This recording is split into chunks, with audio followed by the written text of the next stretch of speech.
not just a case. You're not just a client. You're a person, and you deserve support. You deserve simplicity. You deserve communication. When you hire an attorney, you deserve clear, risk-free advice that guides you to the best possible outcome in your injury case. And that's exactly what the advocates have been providing for over 30 years. After your accident, you deserve closure. You deserve compassion. You deserve peace of mind. You deserve an advocate. This is The Monty Show, the truth in sports talk streaming.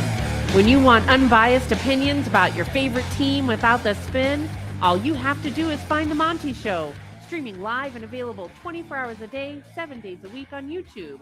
And now, here's Monty. Well, hello there. The Monty Show is always presented by The Advocates at theadvocates.com. Wednesday, March 25th, 2026 on The Monty Show, presented by The Advocates at theadvocates.com. Call The Advocates first. You get in an accident, you get hit while you're riding your bicycle, the neighbor's dog attacks you or your family, you get hit in an accident while you're riding in an Uber. Call The Advocates, because you need clear, risk-free advice without the concern or without the intimidation factor of, well, how much is this going to cost me? I can't afford that. Yes, you can. Because when you go to theadvocates.com, you don't have to worry about how much the upfront cost is, because there isn't any. You don't pay a consultation fee. You don't pay a retainer. You don't pay the advocates unless and until they win your case at theadvocates.com. So knock it down. And trust me when I say, guys, when you've been in an accident, you don't know where to go. You don't know what to do. You're just going to trust your insurance company. And that's exactly what they're counting on. Because I'm telling you, your insurance company is not working for you. They're working for their shareholders. They want to keep as much of your money as possible. Let the advocates get you what you deserve, because you didn't deserve to be in an accident, but you do deserve to have somebody that'll fight for you. Somebody that'll direct you and tell you, hey, we fought this fight. We win this fight. Let us do that for you. The Advocates, 24/7, 365 at theadvocates.com. Good morning. Don't forget, we will be off for the next 2 days. We'll be back on Monday right here on the Monty Show. It could be an interesting time. Might survive the golf trip. Might not. You know, we'll hope that golf balls will not. Golf balls will be lost. I mean, the TP5X are sitting right here. Ball didn't go in the hoop. Right? Yeah, ball didn't go in the hoop, man. Didn't go in the hole either. You know, is what it is. We'll be back on Monday. Obviously, we'll be getting you ready for the national championship of college basketball at that point. Can the Big 12 reach the national championship? I think it's a huge question. Let's reverse engineer this conversation. Is the Big 12 conference healthy? Because I've seen a lot of debate and conversation around this idea that the Big 12 is a dominant athletic conference. And is the Big 12 a dominant athletic conference? I would tell you they're not. And you look at the dysfunction, especially middle of the pack and down, you're not worried about Texas Tech, who's winning in football and basketball, or BYU the same, right? But you look at what's going on again. Oklahoma State, Utah. You look at TCU. You're going to hear from Sonny Dykes ripping one of his players today. Like, just I don't even know where to begin with Sonny Dykes and TCU. Baylor. Like, I don't know where to go with these athletic departments that just don't want to win. So the question is the Big 12 healthy, and how important is this tournament to teams like Iowa State, Houston, Arizona? How big is it?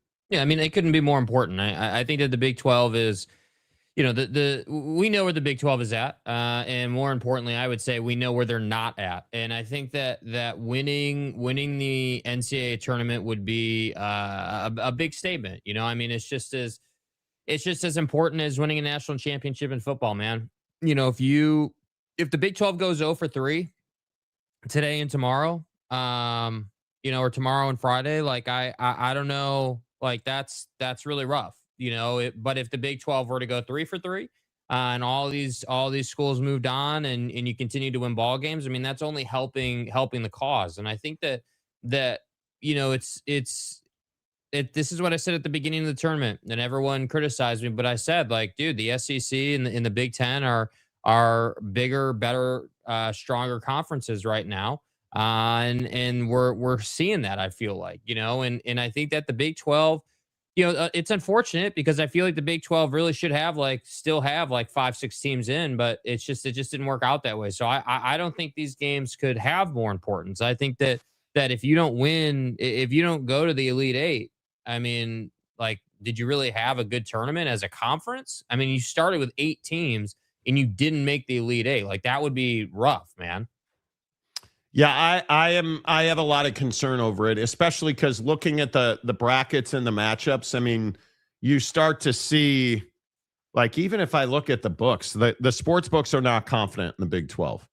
But why would they be? That's my thing. I think Iowa State is the safest pick, in their matchup, but like, generally speaking, why would you be confident in the Big 12? That's what I'm trying to get people to understand is it's not like they just hammer home confidence. I mean, we had this whole bit about, TCU versus Ohio State and, then TCU versus Duke. And like that was kind of a whole thing on the show. But with all due respect to schools like TCU, I mean, it's really only tongue in cheek for me. It's only half of a joke. Like, I didn't expect them to beat Ohio State. And frankly, Ohio State played like ass in the second half of that game. And in my opinion, that's why you were able to overcome them a little bit. But I guess I just look at it and I'm like, yeah, man, like, if you're playing a top seeded team, like, again, TCU and Duke, like, nobody thought you were going to be even competitive against Duke. It took Duke looking terrible in the first half for you to be in that game, because that was the thing. It was like, oh man, well, we played a great first half. Yeah, you were up by like 3 points. Like, it wasn't like you were up by 25, and again, Duke played their worst half of the season. Yeah. So it's like, that's why I don't think there's a lot of confidence in the Big 12. And I don't know that the Big 12 has really earned that. I mean, Arizona, I thought through the middle of the regular season was probably the best team in the conference at that time. And I just think they have a lot. They're still, this is where proving time happens, man. And you really see what kind of team you are. But I've on the record, FTR, FTR. I would expect that at least 2 of these 3 move on. And I would probably go with Iowa State and Arizona over Houston. Yeah, it'll be interesting. Because no, I don't doubt the Big 12, right? I actually do think that you have 3 teams here. I think Arizona with Arkansas has one of the most difficult matchups. That game is going to be hellacious. I think Iowa State is better than Tennessee. I think Tennessee with Virginia, and who'd they play in the first round? A nothing burger. That a 14, like a Wright State, I think it was. I think Iowa State's better. I think Houston is going to have its hands full with Illinois. I think Illinois is legitimately a good team. And, the road after that, the problem for Iowa State is you're going to run into Michigan, because I think Michigan's probably going to beat Alabama. I think that's a big question. I think Houston, if Houston gets by Illinois, they run into Iowa or Nebraska. They're better than both of those teams. So if Houston and I think Houston and Iowa State are the one I would be watching. Yeah.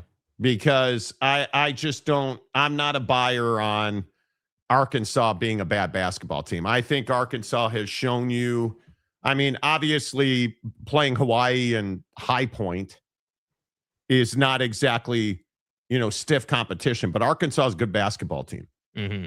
Arkansas is a good basketball team. Now, again, I would tell you, I think Duke and St. John's is probably the best game of the Sweet 16. I love that game. I think that is, what is that, Friday night? Good one. Yeah, it's really Friday night.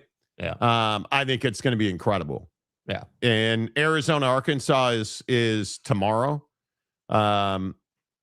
So what do you get? You get Arizona, Arkansas tomorrow, and then you get Texas, Purdue tomorrow on CBS. That's going to be massive. This is what I love about the tournament. We get 2 days here of really, really big matchups. Mm-hmm. And then we go from the Sweet 16 to the Elite Eight, obviously, which is a big deal, which leads to the Final Four next weekend. So I'm stoked. I'm really looking forward to it. And my guess would be, I think Iowa State is the team that'll go. Iowa State and, man, that Houston. Do you like that Houston Illinois matchup? I mean, I think that it just from a basketball game perspective, I think it's gonna be a really good game. Absolutely, I think that the matchups are, just generally speaking, I think are really good. Do I like it for Houston? My bigger concern for Houston is just the toughness factor of Illinois. I think that Illinois is definitely we're punching up a little bit here. We need to be physical. We need to be, we need to kind of get after these guys a little bit physically. So I think that will probably be, that'll be a tough game. There's no question about it. I mean, I think that Houston needs to get off to a good start. None of this slow start nonsense. None of the free throw line nonsense. None of that. Well, it's in Houston. Let's not. Isn't that game's at the Toyota Center? Yeah. So I think that's something, obviously. Houston should be fine. Houston, again, FTR. Houston, in my opinion, should beat Illinois. FTR. But again, this is why we watch the tournament, because you just never know what's going to happen, man. And I gotta say, it's on True TV. You can catch that game on True TV. So. True TV, TBS, TNT, your mom's knitting network, whatever channel it is. Illinois is plus 3.5 in that game for a reason. Yeah. So I would tell you Houston's going to have its hands full, but I think Houston wins that game because it's in Houston. But I still think if Houston wins that game, Houston goes to the Final Four. I think Iowa State has a much tougher road, as I said. And I also think Arizona, depends on what you believe Purdue is, because I think Purdue is significantly better than Texas. Arizona, Purdue could be very interesting. Mm-hmm. Very interesting. And then Duke, we'll see. Like I said, I think Duke played its worst half of basketball, so hopefully that's out of their way against TCU. Hopefully. But I don't know. I think I'm still taking Duke. I know you're still sticking with Florida. You're picking Florida to win the whole thing. I'm still taking Florida to win the whole thing. I just think that they're a better team, and they're earning it, and Gatorhead and Jordan Brand and all that. It's that's the way I'm going. Even though they're in Cancun already, I'm still, I still feel good about their chances. So yeah, Todd Golden's an amazing coach from the beach. Right. Paul didn't go in the hoop. Yeah. I told you not to pick Florida. You didn't listen to Fat Ass. Is what it is. Where'd that get you? Tell you what. I'm gonna say that to you when you don't listen to me about club selection on the course this weekend. Okay. Because you're not smart. I know. I'm an idiot. I understand. Yeah. Mm-hmm. Yeah. All right. Get in the comment section. Hit the like button. If you're watching on Twitter, Snapface and stuff. Jake, did you ever figure out TikTok? Yes, we are live streaming to my TikTok currently. We live stream to your TikTok. We alternate. So depending on my TikTok is, my TikTok is where you go to Hey TCU. I don't even know if James is here. Oh, he is. He is. Yeah, I can see him already. He is here. Okay. And we have a new TCU listener who's pissed off with what you had to say already. So, we're off to a good start here. The show's 16 minutes old. How could I have pissed off anybody but James? Well, are you being serious now? Yes, I'm being dead serious, dude. Come on. Oh yeah, we are live on your TikTok. Jake, should we tell people what your TikTok is? Yep, just my name. Yep. Jake Montemayor. Jakey Two Shakes? Yeah, it's not Jakey Two Shakes. Sorry, dude. I believe it is. I could be wrong, but I believe that it is. Let's see. Two Shakes. Jake. Yeah, there you go. Check. Jake Montemayor _ live on TikTok. It's the cock. I don't know why I said that. I just felt compelled to do that. So yeah, we look pretty good too. I look good on TikTok. All right, let's get into the comment section. Who do you guys think is going to win the national championship? Matt Muldoon, hello. Houston, bigger, Illinois, faster. Good matchup. It's going to be a good matchup. Yes. I'm not mad. You're always mad. You're always, God did something to piss you off, and so you're, Hey, James, how have you been back to Magic City yet? How are the wings? Just asking for a friend. Oh, so let's Frog Miners. So TCU doesn't play good. No, they don't. They didn't play well. They just play teams that always have their worst game. You're really going to make the argument that you're even competitive with Duke. What happened in the second half? Oh, the officials. That's right. Yeah, that's right. Are you kidding me? You think you lost that game by 700 points because you're as good as Duke? Paul didn't go in the hoop. I mean, listen, you have a bunch of dudes who at LA Fitness would be amazing. Right? Pick and roll. Monty, Vaza. Everybody at, Equinox, they would dominate at Equinox.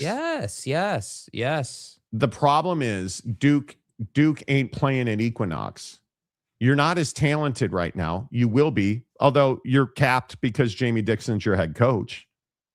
And whatever that is, he's got going on for a toupee. But it's not a toupee. It just looks like it is. Because, Anyway, the point is, I think you're just not as talented. You're not even in the same hemisphere as Duke.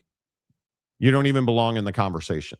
And Duke showed you that. They came out and what do you know? They went in and Cameron Boozer started dunking on people. You literally could not defend Cameron Boozer in the second half. And you want to say that we didn't play good. Ohio State and Duke as examples. Nobody, dude, you're the problem with this take, dude, and I really appreciate that you commented. And I've never seen you before, so I appreciate that you're here and commenting. Love it. But the problem is that you and basically the rest of TCU Nation had a super emotional response to the second half of that game. It's Frog Nation, please. Yeah, they're horny. All of you Horned Frog fans were like, "Oh, we got screwed by the officials. Come on, what the hell?" Like, you got beat by a better team, and I just, I just don't think it's rocket science, man. Like at some point, if you wanted to win the game, you should have made an adjustment midway through the second half, and you never did that. And I couldn't believe you didn't do it. I couldn't believe that you didn't change your style, but you didn't. So I'm not honestly, as soon as they went up 8 points, you should have made an adjustment, dude. You go on to lose by 26, I think it was, or whatever. It wasn't you just got to be better. The difference is North Carolina loses to VCU. They fire their head coach. Jamie Dixon gets curb stomped by Duke because he's just not a great coach. And you guys are like, oh, the officials, they screwed us. Monty, I watched the game. Cameron Boozer's out here concussing people. And then weren't you saying, because again, I don't read Twitter notifications, but weren't you saying that Oak State James went on some YouTube video rant where he made a whole put it on the about how they record? were victimized, and and then It's on the record, Monty. He goes on the record and talked about how TCU was victimized, and there was so again, can the Big 12 win the tournament? I don't know. Are you going to TCU this thing, or are you going to actually play really good basketball and overcome? And that's what I have. I trust these three teams more. I mean, Houston, Arizona, and Iowa State are definitely juggernauts of the Big 12 this year. But, we'll see. We shall see, man. Yeah, we will. Welcome to the nightmare. Duke is far more superior. Yes, they are. Monty, maybe it was the elbow by Boozer to the face and then TCU lost their mojo. That must have been it. Which Oak State James was on the show saying, oh, yeah, we're doing that. They're doing that on purpose. Cameron Boozer's, he's a dirty player, Monty. James, how is your take that he should have got a flagrant 2, bro? How are you saying this? you're looking at that. You understand that a flagrant two is hey, you were not making a basketball play. Oh my God. You just went after the guy and tried to cause bodily harm. You understand that's basically what a flagrant two is. That's a basketball play, dude. They're going after the ball and they made contact, and it tells me you've never played a game of pickup basketball that's competitive. Like this happens. And I'll read you the definition of a flagrant two. Unnecessary and excessive contact committed by a player against opponent, resulting in an immediate ejection. It is the most severe penalty for bad actors in college basketball. And you think that he did that with intention? Dude, it doesn't matter if he was concussed by the contact. Who cares? It was an accident. Yeah. This is what I can't. I can't do it.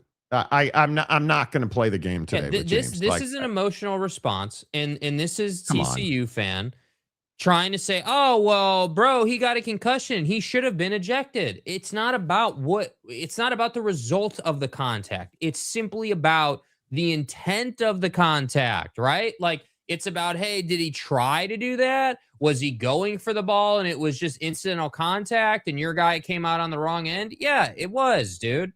So again, it's throwing out flagrant two. It is giggity. It's too early. It's too early for this. TCU is expected to lose to Duke by anyone other than TCU fans. UNC was not expected to lose to VCU. Correct. Exactly right. Correct. Exactly right. That is correct. So, I mean, it's just, you can't believe. Yeah, it's fine. It is what it is, right? It is what it is. Let's see. Oh, look at that. And welcome to the King of Thailand, who is back. Thailand, hope you and your young girlfriend are well. Golf trip or Gulf trip? I heard Iran is nice this time of year. Well, Iraq. I mean, we have a timeshare in Tehran, and they're not, for some reason it's unavailable to book right now. Afghanistan. Yeah, and then you just keep piling on. Duke should go, or North Carolina should go after Bill Self. Yeah, you know what, dude? This take I've seen all over Twitter once Hubert was officially let go after his nonsense, and I don't know what like, I don't know how people are like, oh yeah, go after Bill Self. Do you understand that Bill Self is either going to be rock chalk or he's not? Like, he's going to be, like, Bill you're gonna Self be in is going Lawrence, to, or you're not. He's going to coach Kansas, or he's going to be dead from whatever health issue he has. So let me get this right. North Carolina should go hire a guy who says he's not sure if he's able to coach next year because he has health issues. Good. Yes. Yeah. Maybe we could get Jamie Dixon as a fallback. Having fun is the name of the game. It's going to be that kind of day for James. It's going to be that kind of day for James. Let me ask you this straight away. How big of a job is North Carolina? Because I think this is a really important question. And obviously, North Carolina is a blue blood. North Carolina is historic. North Carolina basketball, in my opinion, is one of the most prestigious jobs in the country. But it has not been. And I think one of the things that we need to really monitor here is, does the coach they hire have a connection to Dean Smith and North Carolina basketball? Because if you want to win, and if you want to take North Carolina, because Bubba and the boys on Tobacco Road will tell you we're doing everything we can do to be the best basketball program in the country, then don't hire anybody affiliated with Dean Smith or North Carolina. Because that's how you got into this situation. That's how this happened. You got into this situation with Hubert Davis because you continue to hire guys with connections to the university. Correct. Go find somebody who doesn't have a connection in North Carolina. Go do it. And they say they're doing a national search, and go find somebody outside the sphere. And that's how you're going to win. And it's Bill Self. If Bill Self's a candidate, I will punch Jake in the face. I will. I'll do it for y'all. I'll take one for the team and punch Jake in the face because Bill Self would be a disaster as a hire at North Carolina. That is exactly the move you should not make. Yeah. That's the move you should not make. Right? Yeah. Tar Heel James. That's right. Please don't be a North Carolina fan. Don't even Blacklisting, dude. Don't do it. Don't do it. If TCU can get their 3 stars to come back, they don't have stars. What stars do they have? Oh, they're 3-star players to come back. Oh, that's probably what you meant. And get Diallo back. Nobody cares. No, do you understand? And James has never embraced this. You did this with Preston Stone's cock. You did this with Josh Ford. Fire crotch tight end. You did this with Zane Flowers. Call me Flores. You did this with Haas Hengy. You did this with Ollie Gordon and his drunk ass. You did this with Mike Gundy and his crotch mullet. You did that. Like, you do this constantly. Oh, he's the best, Monty. Everybody needs to get a life, bro. TCU doesn't have star players. TCU got dudes who can, what did Chewy say? Like, where was Chewy's comment? Because I think it was the best comment. Planet Fitness, thick boys. Thick boys. Bro, thick boy. Chewy, can you expand on what thick boys mean? Or please don't. Yeah, I mean, I don't Maybe even don't. like, Maybe don't. what is that? I mean, is that the Hugh Freeze length and girth section of the show, or like what are we doing? Why here, are you, man? Jake? Why are you doing this? What do you mean? Why are you opening up the floodgates to the hyenas? Tell me what. Hey, bro. Hey, listen. I'm just little Jakey Doodles. Them tick, because it's not, as I understand it, and I'm just me, but it's not thick. It's tick boys. Them tick boys, boy. Right? Like you got to say it. Yeah, you got to say it like you sucked the brains out of a crawfish 5 minutes ago, right? Them thick Otherwise boys, known as boy. Preston Stone. Right, his cock and stuff. But my point is, why are you opening up the floodgates, Jake? Because it's our Friday and I'm on vacation time already, dude. Already, bro. Let's go. Yeah. You and them thick boys. Yeah. Always on vacation. Right? That's what TCU has. TCU has them tick boys. Bro. You know what? Dude, Mike, relax, bro. Mike is out here making ice jokes, dude. Don't. James, stop talking about North Carolina. You know not what you speak. Nobody cares. Seriously, exactly. Can we just call James what he really is? Paradox James. Yeah, because it never ends well. It's always paradoxical. James reads something on Twitter. And he's like, I'm saying that on the Monty Show. Look at this most recent comment from this 34 random letters person. Look at this. Okay. Here. Haven't watched the show in a while. Isn't this James guy an Okie Light fan? He is not. Allegedly. No. He is a TCU fan. Well, I think Iowa State might win it all. Bailey, I think that's a very good opportunity. I'd love to see Illinois, but we're not at a point where Illinois is a serious contender at the top yet.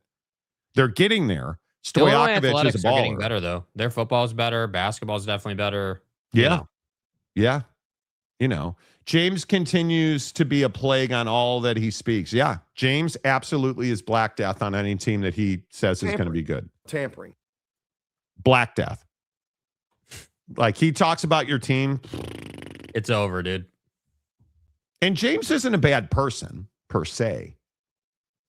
right? As a Twitter dude, James is a bad person. Twitter James. The Twitter account that James runs is a bad person. well, you know? I haven't seen that Twitter account, thankfully. Thankfully. Yeah. Twitter is a black hole of death. Black hole of death. By the way, it's opening day. I mean, does anybody care about that? I mean, does anybody care about baseball? Like, I know we're all focused on the tournament. I mean, James, are you going to roll in here with a Royals take? He's now a that you're a Royals Chiefs fan. He's a Kansas City Royals fan. Are you going to have a Bobby Witt take? What's it going to be this time? And here's Red Ash James. Now, and if you guys are new to the show and you don't know James, listen, he was smashing a Walmart manager for a moment. And then that Walmart manager went and smashed a Walmart manager. Oh. So that ended, right? So James had to shift his attention to Target. Better send those refunds. And then he met a new girl who he said was unattractive. And then she's a Baylor fan. And that made him a TCU fan. And then Ollie got hammered and he became not an Oak State fan anymore. What would I do without you? And then he became a Texas State fan. And then he put Dana Marie in his trunk. And that's just kind of how things have gone. Well, and then after that, he went to Magic City. And then, And now he's a huge fan of strip club wings as long as they do curbside to go because he doesn't want to support pornography. Mm-hmm. So. I mean, I think that covers it. I mean, Chad, if you want to clarify, but I think that covers it, dude. And he's a huge fan of Preston Stone's member. So Hiscock. Yeah, it's essentially it. I think. Notice it's not chicken wings, James. It's chicken wang, James. Yeah, it's not wings. It's wang. What it is. Oh, and now we're doing dino nuggets for dinner last night. Oh. And James also said that his colorectal region has been destroyed, so they put in an electronic implant so that he could just hit a button and you do what he does. Which I don't want to know what you do. And then he'll say something like, yeah, I got nuggets last night at Wendy's. Did you get the Frosty too? And then when his butthole falls out of his pants, he'll be like, I don't understand what happened. Magic City and Wendy's. That's what happened. And he goes to Bucky's and gets brisket sandwiches. Yeah. If you didn't know, it's been on the record. Yeah, it's on the record. And dude, you're James totally right. Welcome to the nightmare. Yeah. Yeah. Thanks. James dude. apparently posted a video on Twitter the other day and tagged Jake in it. Never tags me, but tags Jake in it. And oh no, he tagged you. You just don't look. That's the thing. Yeah, you I never don't look at read your my Twitter. Yeah, you don't look at Twitter. notifications Yeah. ever because I have a life. Right. But James then came on the show and said, "It's on Twitter, Monty. I'm on the record saying, Yeah, I'm here. Don't worry. Actually, I had my yearly physical last week. My cholesterol is perfect. Did they yank that electrode out of your ass? Is this the dagger? The Frog Father, FTR. Exactly. Whoever you are. I don't know where you came from, but the you are Frog welcome. Father's a goated name. You dude. are welcome here anytime. Yeah, you need to get in the membership, dude. Let's go. Get in the membership. You're quality enough. Let's do this. Yeah, I'm glad to hear that your physical turned out well. I wish that for everybody. Now we are getting updates on his annual physical. Well, he's going to leave here in a second. Okay, just relax. He's got to go chart. So he's about to say, hey, I have to go chart. I'm going to leave for a while. I'll be back. Congratulations, but that's bullshit. Yeah. Show's off the rail already. 36 minutes to completely derail the show, James. Congratulations. It's a new personal best, dude. Congratulations. Okay, can we focus, please? Yeah. You hit the like button, you subscribe. If you're watching on Twitter, come over to YouTube. If you're watching on TikTok, hello. Come over to YouTube, subscribe to the Monty Show, join our membership. It's $2 a month. Yes, we do have it was brought to my attention that people were unaware that we have a members only Instagram chat as part of the membership. So Because we do I'm have a that. terrible person who never talks about it. Yeah. You know. So Doesn't make you feel responsible. yeah, if you subscribe to our members only tier, you get into our members only Instagram chat, which has at times, I'm not going to lie, been spicier than James's butt buzzer. So I just warn you. Wow, Dad. Wow. We don't have the wild Australians in there anymore. We don't have Boss Frog in there anymore. You know, so, you know, the ridiculousness has kind of settled down a little bit. Yeah. But it's a good group. There's good conversations in there. Yeah. There's always a good conversation in there. Members only content. Join our membership. Members only. DM Jake. He'll put you in. He'll put you in. Like James puts it in, Jake will put you in. Keep it real. That felt like a little too much. I'm not going to lie. James puts it in. Yeah. I feel like I may have gone a little too far there. I just want you to know that was intentional. And stuff. Okay, Jake, is North Carolina an elite job? Is it a big job? I think the question is not even if it's a big job or an elite job. It is. Is it the biggest job in college basketball? It's a job that like Duke doesn't come open but once every 3 to 5 decades, right? So it's a difficult job to get access to. You have basically unlimited resources to build a basketball team that'll win a national championship. Obviously, the apparel package has to be talked about. Being the Jordan school is huge. I think that you know, Chapel Hill is iconic, of course. You know, I think the Carolina job, being on the East Coast, being in that part of the country, also kind of plays into the aura of the job, if you will. I think that being in the ACC, yes, you have to play Duke a lot, but that's something that you're going to embrace if you take that job. But being in the ACC overall is a pretty reasonable path to the tournament every year.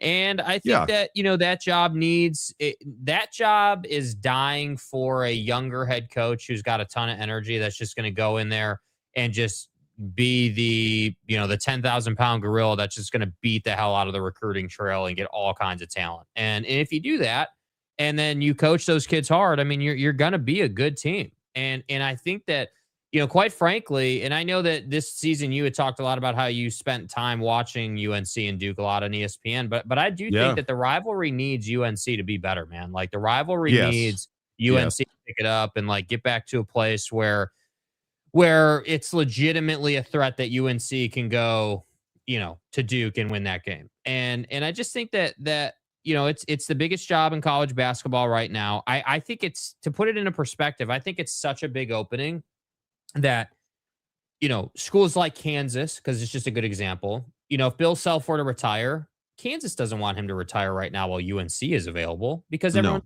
going to take UNC over Kansas. And so you're in this tough position. And this is exactly what we saw this past offseason in college football with LSU and some of these other openings. Like, you know, you had sort of this totem pole, this stack of like jobs in how they rank. And depending on where you were at in that stack was what you candidate wise, what you had access to.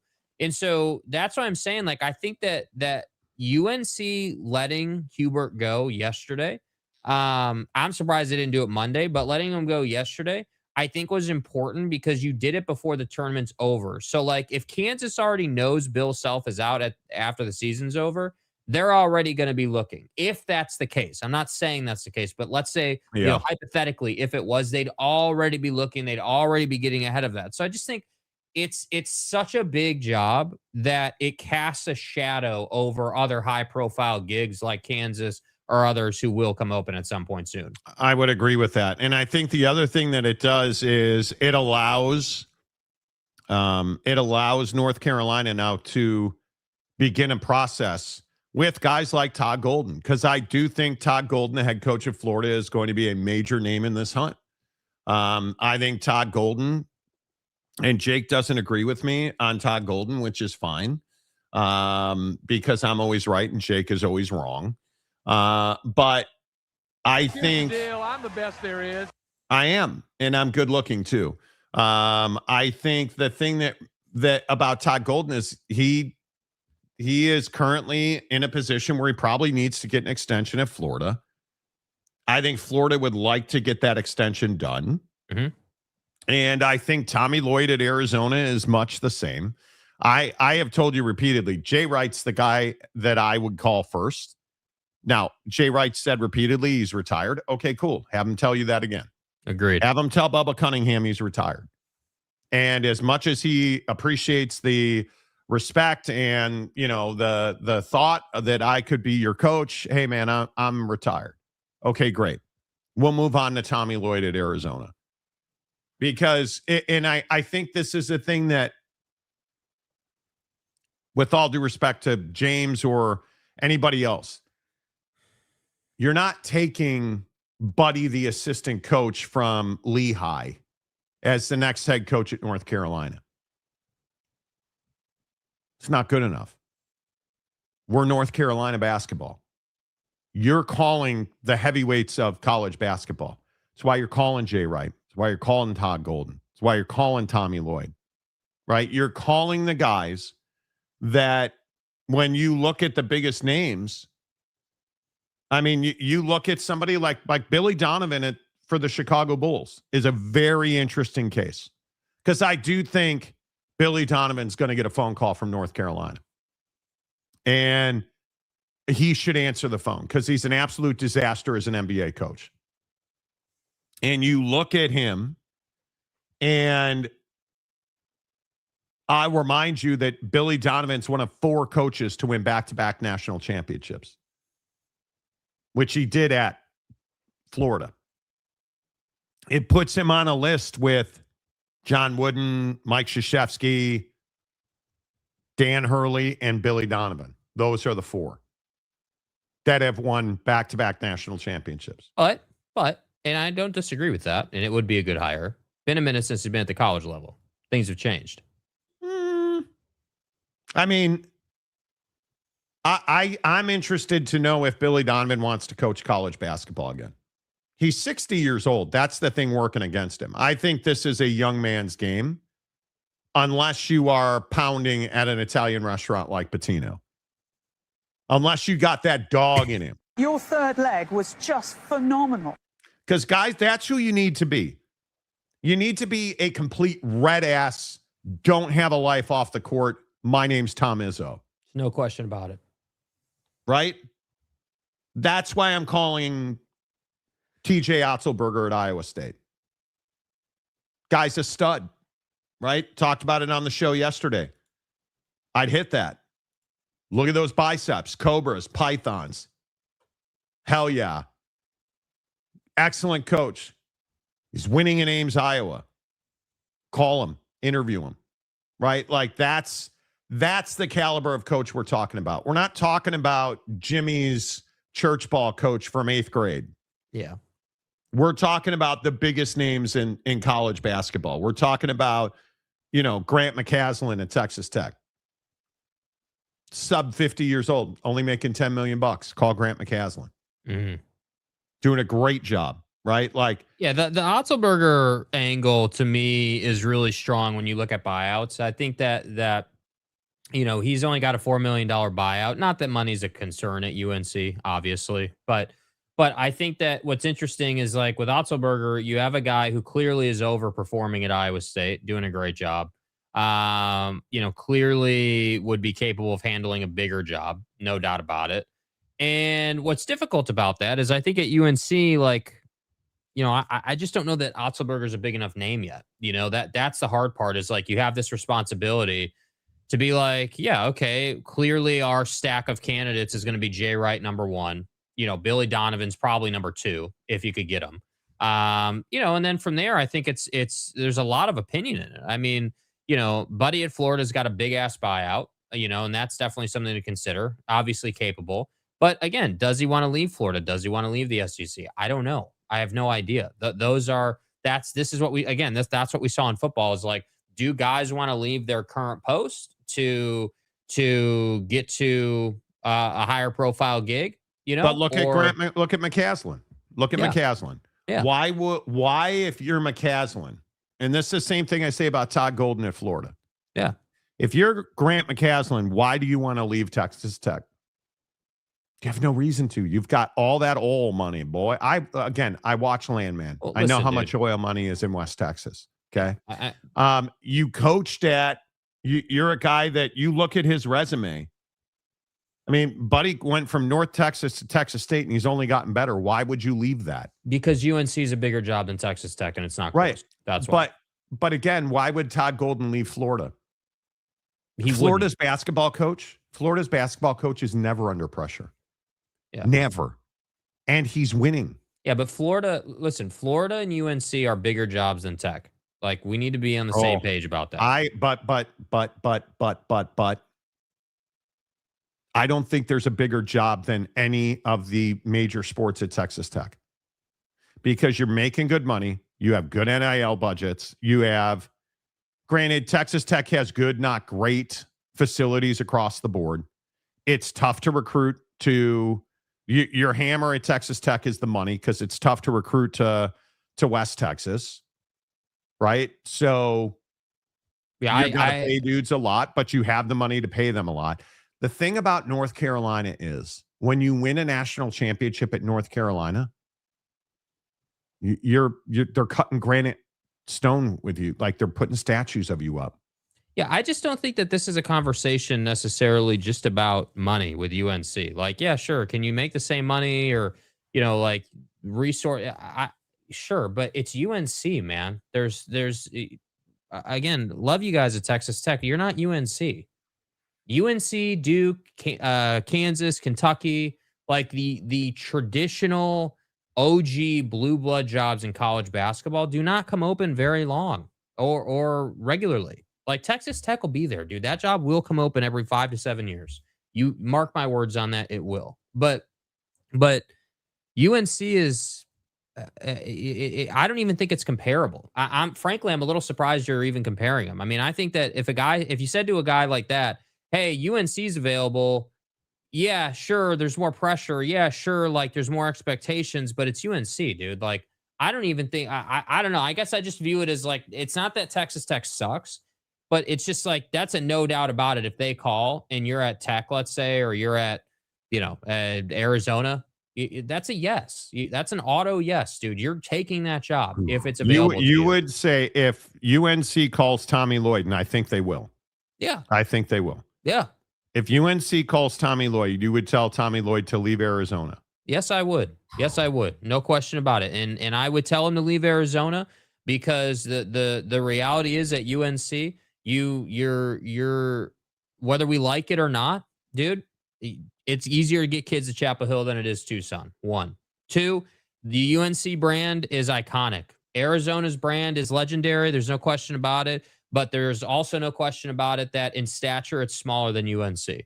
It's a brand that's got heritage. They've won, no question about it. But their brand has always been, hey, we're in Tucson. We're a West Coast brand, and we're a basketball school some years. Like, I think it like the whole wiretap, scandal era at Arizona, Sean Miller. Like, I just don't think that helped things. But I don't know. Maybe I overvalue UNC. I think if you're Tommy Lloyd and UNC's calling and you got a chance to be a part of that, how are you saying no to that, dude? I don't think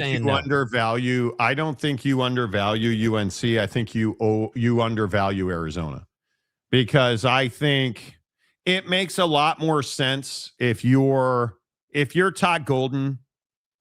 I understand the conversation. I think if you are Tommy Lloyd, you have not accomplished almost anything at Arizona. And I think that, listen, Tommy Lloyd's a hell of a coach. There is no doubt about that. And I think what Tommy Lloyd is building in Tucson is pretty incredible. And what is he? 49 years old, something like that. And I think he's making sub 15 million. He's 51. Okay. 51 years old. I think he's making around 10 million bucks. Right? I mean, they are in 5 years. No, he's only making 5 1/4. He's not making 10. Oh, he's only making 5 and okay. Well, Maybe that was his buyout I was reading last night. I was tired when I was reading about it. But Yeah.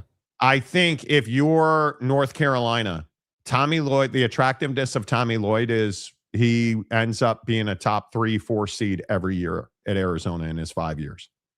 That's winning, right? The thing that I worry about is a guy like Nate Oates.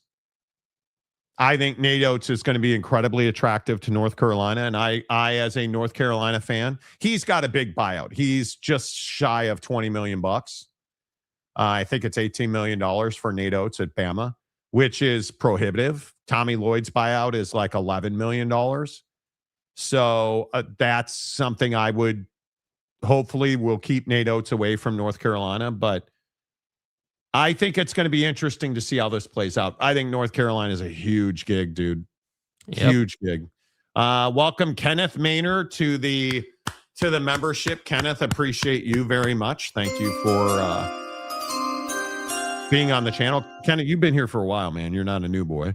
North Carolina job technically hasn't been open to non-UNC alums since 52, correct? That's what I'm saying, dude. Like, I mean, it's just the access to the job on its own is one where I'm like, dude, if they're calling you, man, you got to get outside of it, dude. You've got to get outside of the North Carolina brand. You have to get outside of it. What do you mean? You cannot hire a dean guy. Hubert Davis. Yeah. By the way, hey, jerk face Jake. How does Hubert Davis dress on the sideline? Does it? I thought that didn't matter. I thought that wasn't of consequence. Well, yesterday when you were melting down about how guys need to put on coats and ties and suits, well, he did, and he got fired.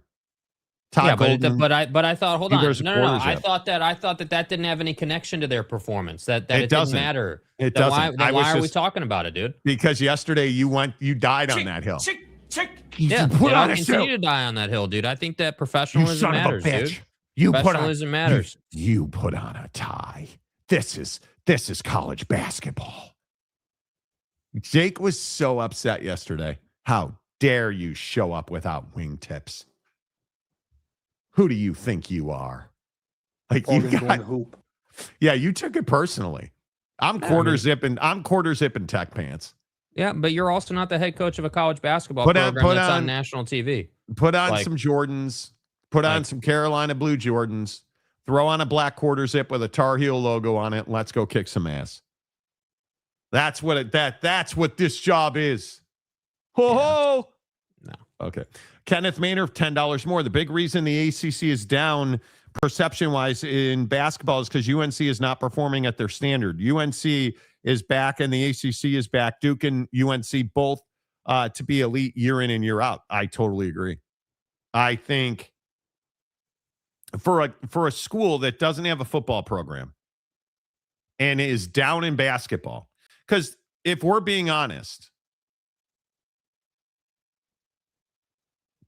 Hubert did a good job replacing Roy, right? Because remember, Hubert took over when Roy Williams quit, fired, time for you to go, resign guy, and went to the national championship game.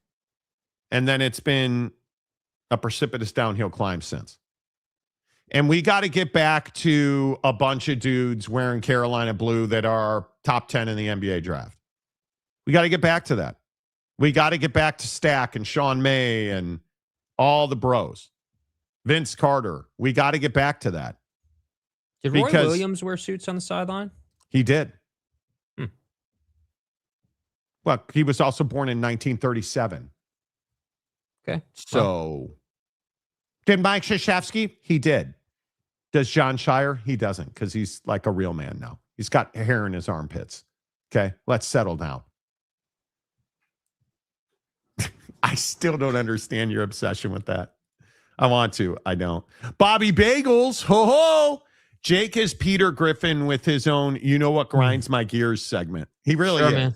Sure, man. You know. Sure. Frogfather, Jerry Stackhouse or Vince Carter in the running. Stackhouse is in the running.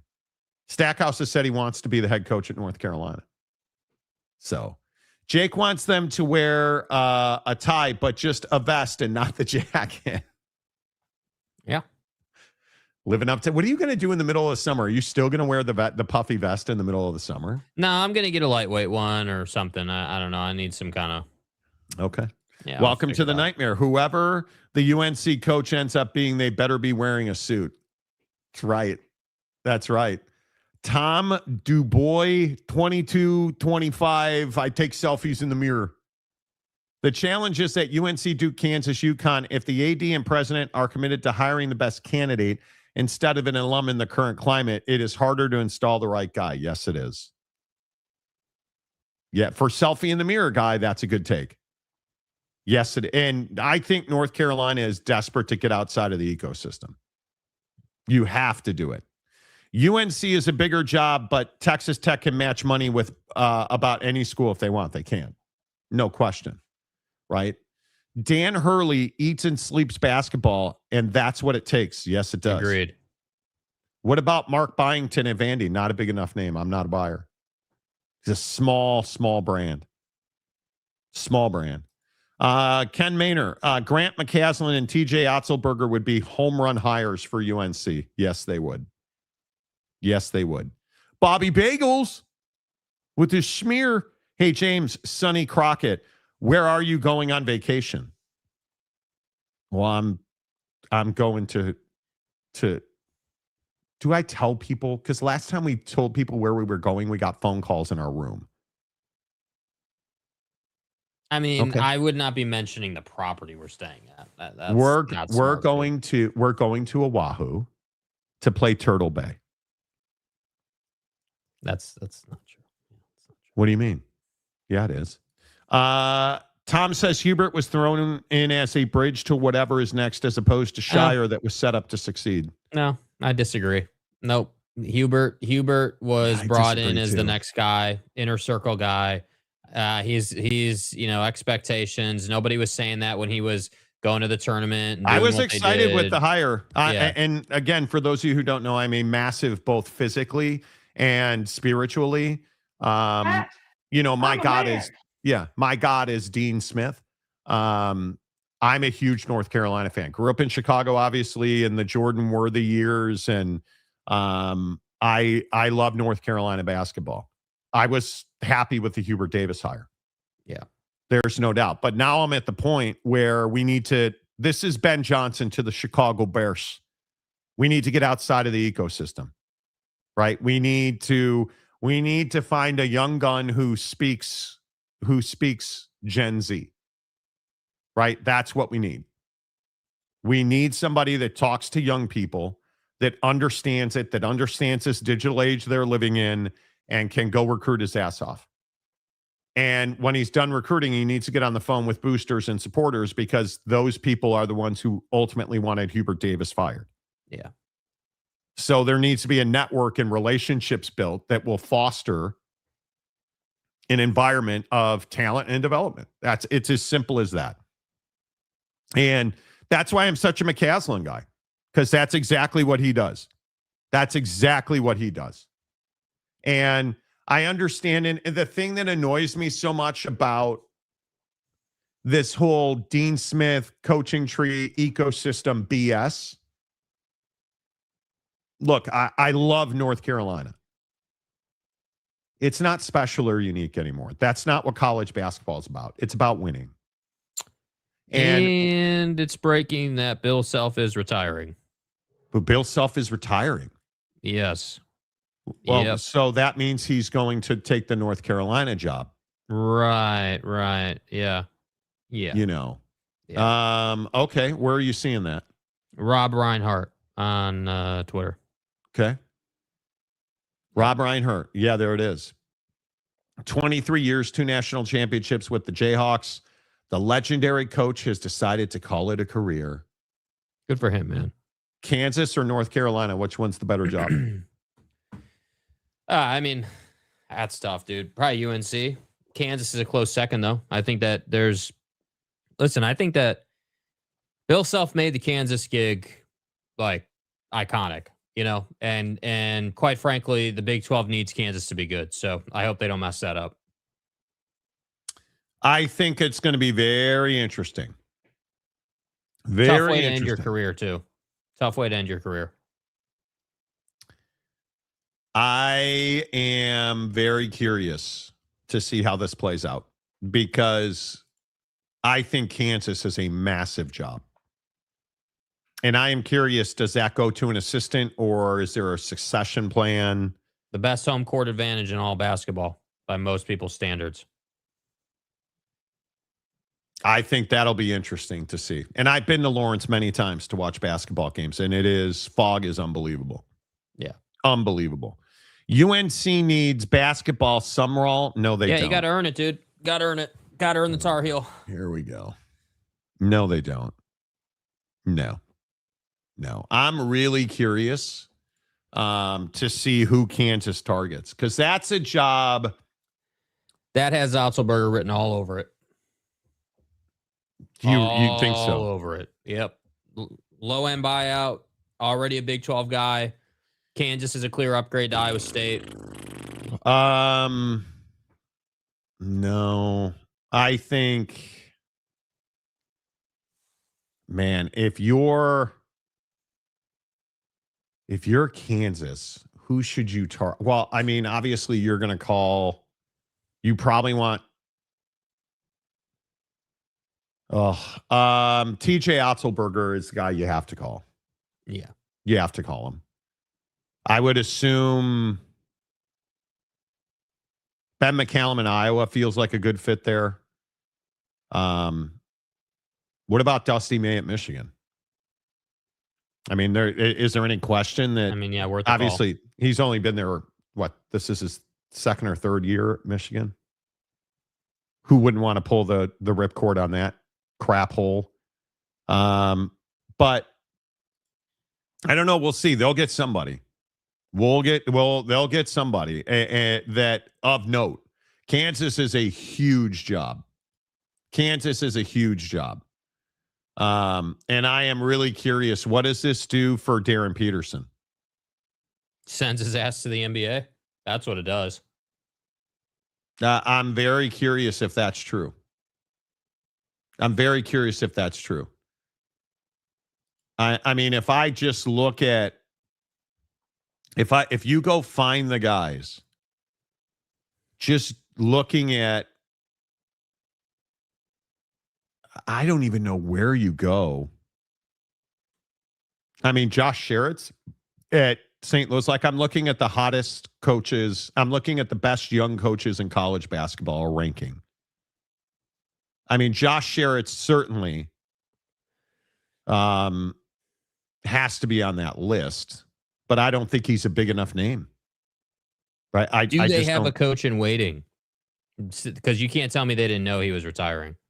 Well, and I mean, if you just look at, they had to know. I mean, Jacques Vaughn obviously comes to mind. Right. Well, he was allegedly the coach in waiting there. Allegedly. Well, and you understand why. I mean, yeah. The guy's coached. He's got a ton of experience. Not great, but I don't know. That's it. That's interesting. That's very interesting. I mean, Tony Bland doesn't strike me as a guy that would replace Bill Self. Jacques Vaughn strikes me as a guy who could do that job. But again, he's somebody, and this probably disqualifies him. He's somebody that wears a quarter zip. So, yeah. I mean, I'm glad you're on the same page with me about it. Glad we can agree on that, dude. Yeah. I don't know, Muldoon. I don't. Do you really think? Do you really think Kansas is the number one job? I think ACC basketball is some of the best basketball in the country, in my opinion. I think it's awfully okay. What's a better job in the comment section? What's a better job?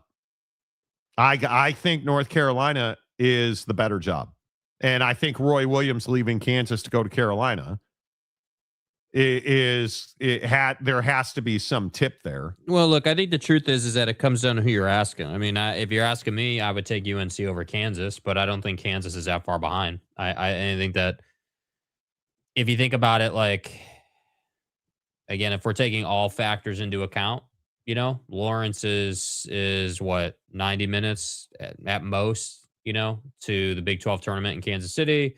You're in the middle of the country. Your travel is not arduous. Obviously, again, Allen Fieldhouse,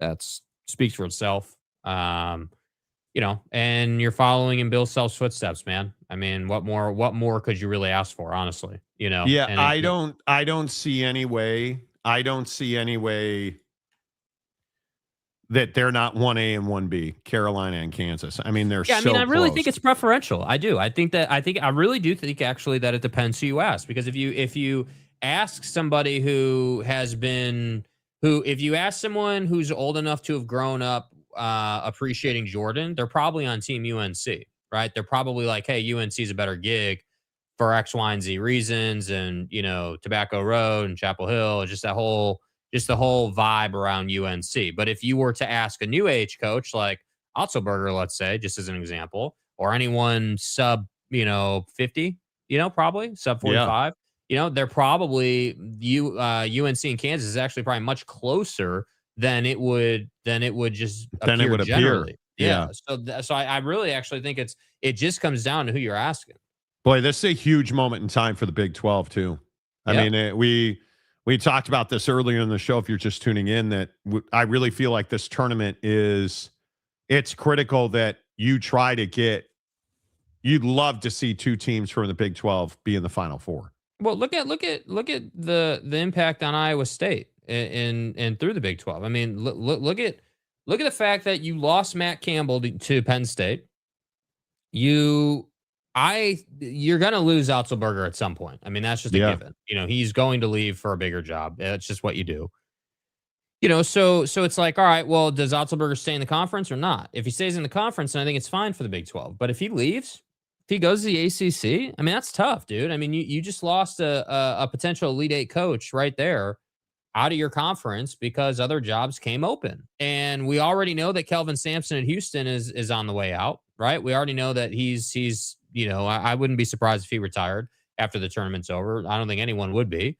And I just think that when you look at this conference up and down, BYU has questions, a tournament team, but questions. You Tech, Arizona, is Tommy Lloyd staying there, or what?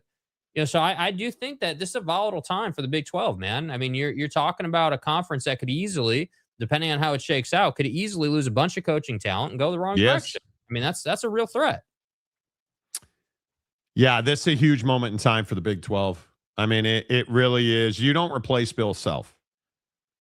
You start something new and something different, right? Like, you can make the argument, hey, at North Carolina, Hubert Davis won a ton of games for us, right? Like, Hubert Davis won games, and he got run anyway.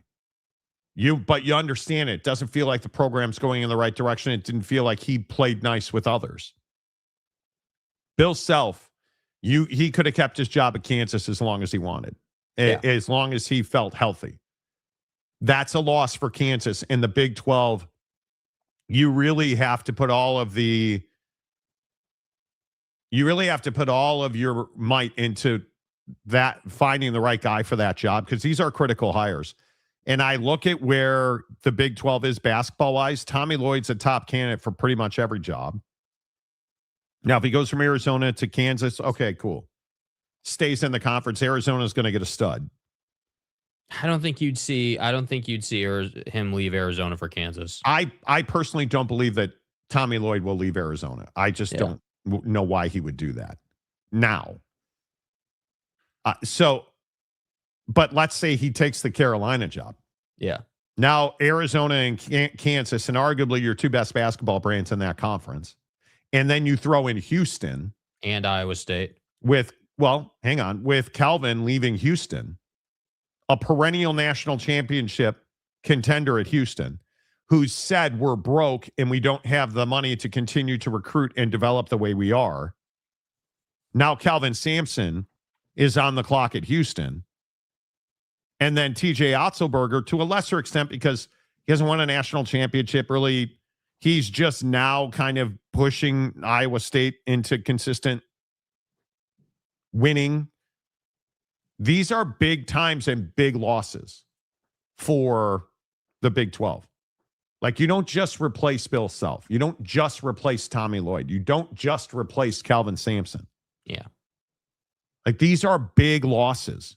And I think that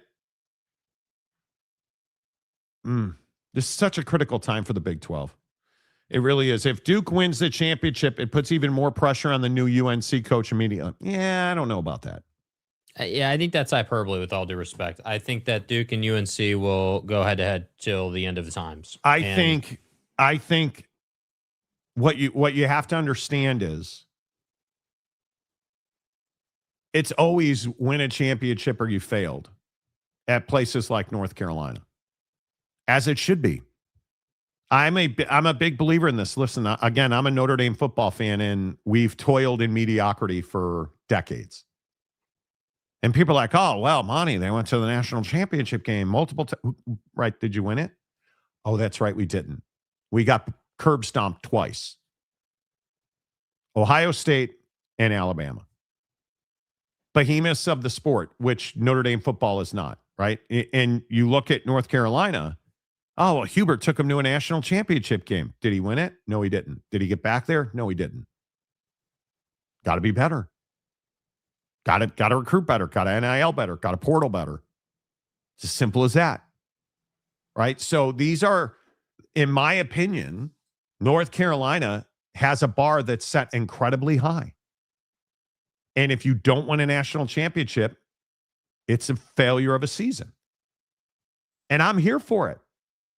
That is, and I know this is going to sound obtuse, but I'm going to go back and I'm going to play the Mick Cronin bite. Yeah, I'm going to play the Mick Cronin bite. And why do I play this Mick Cronin bite? Because listen to what he says at the end. It's no secret that you and Coach Hurley have kind of caught heat from the media about kind of sideline What are you demeanor. talking about? Sideline demeanor, working officials. Have you given me heat? I haven't. So that's why you're the only guy to pay attention to. Okay. Well, nobody else even comes. National media. National media. I mean, I respect you. Come to the game, so I respect you. You know, at least you're there. I mean, people that aren't there. I know you don't care about it, but do you think it's fair that you have? It's ridiculous. Everybody needs to get a criticism? life, bro. Get a life, man. Come on, man. Get a life, bro. You want to win big, but you think Coach Hurley's not supposed to be intense, but you want to win. Come on, man. We're not coaching Little League, buddy. Everybody doesn't get an at-bat. You know, come on, man. Paying us a lot of money to win games. You know.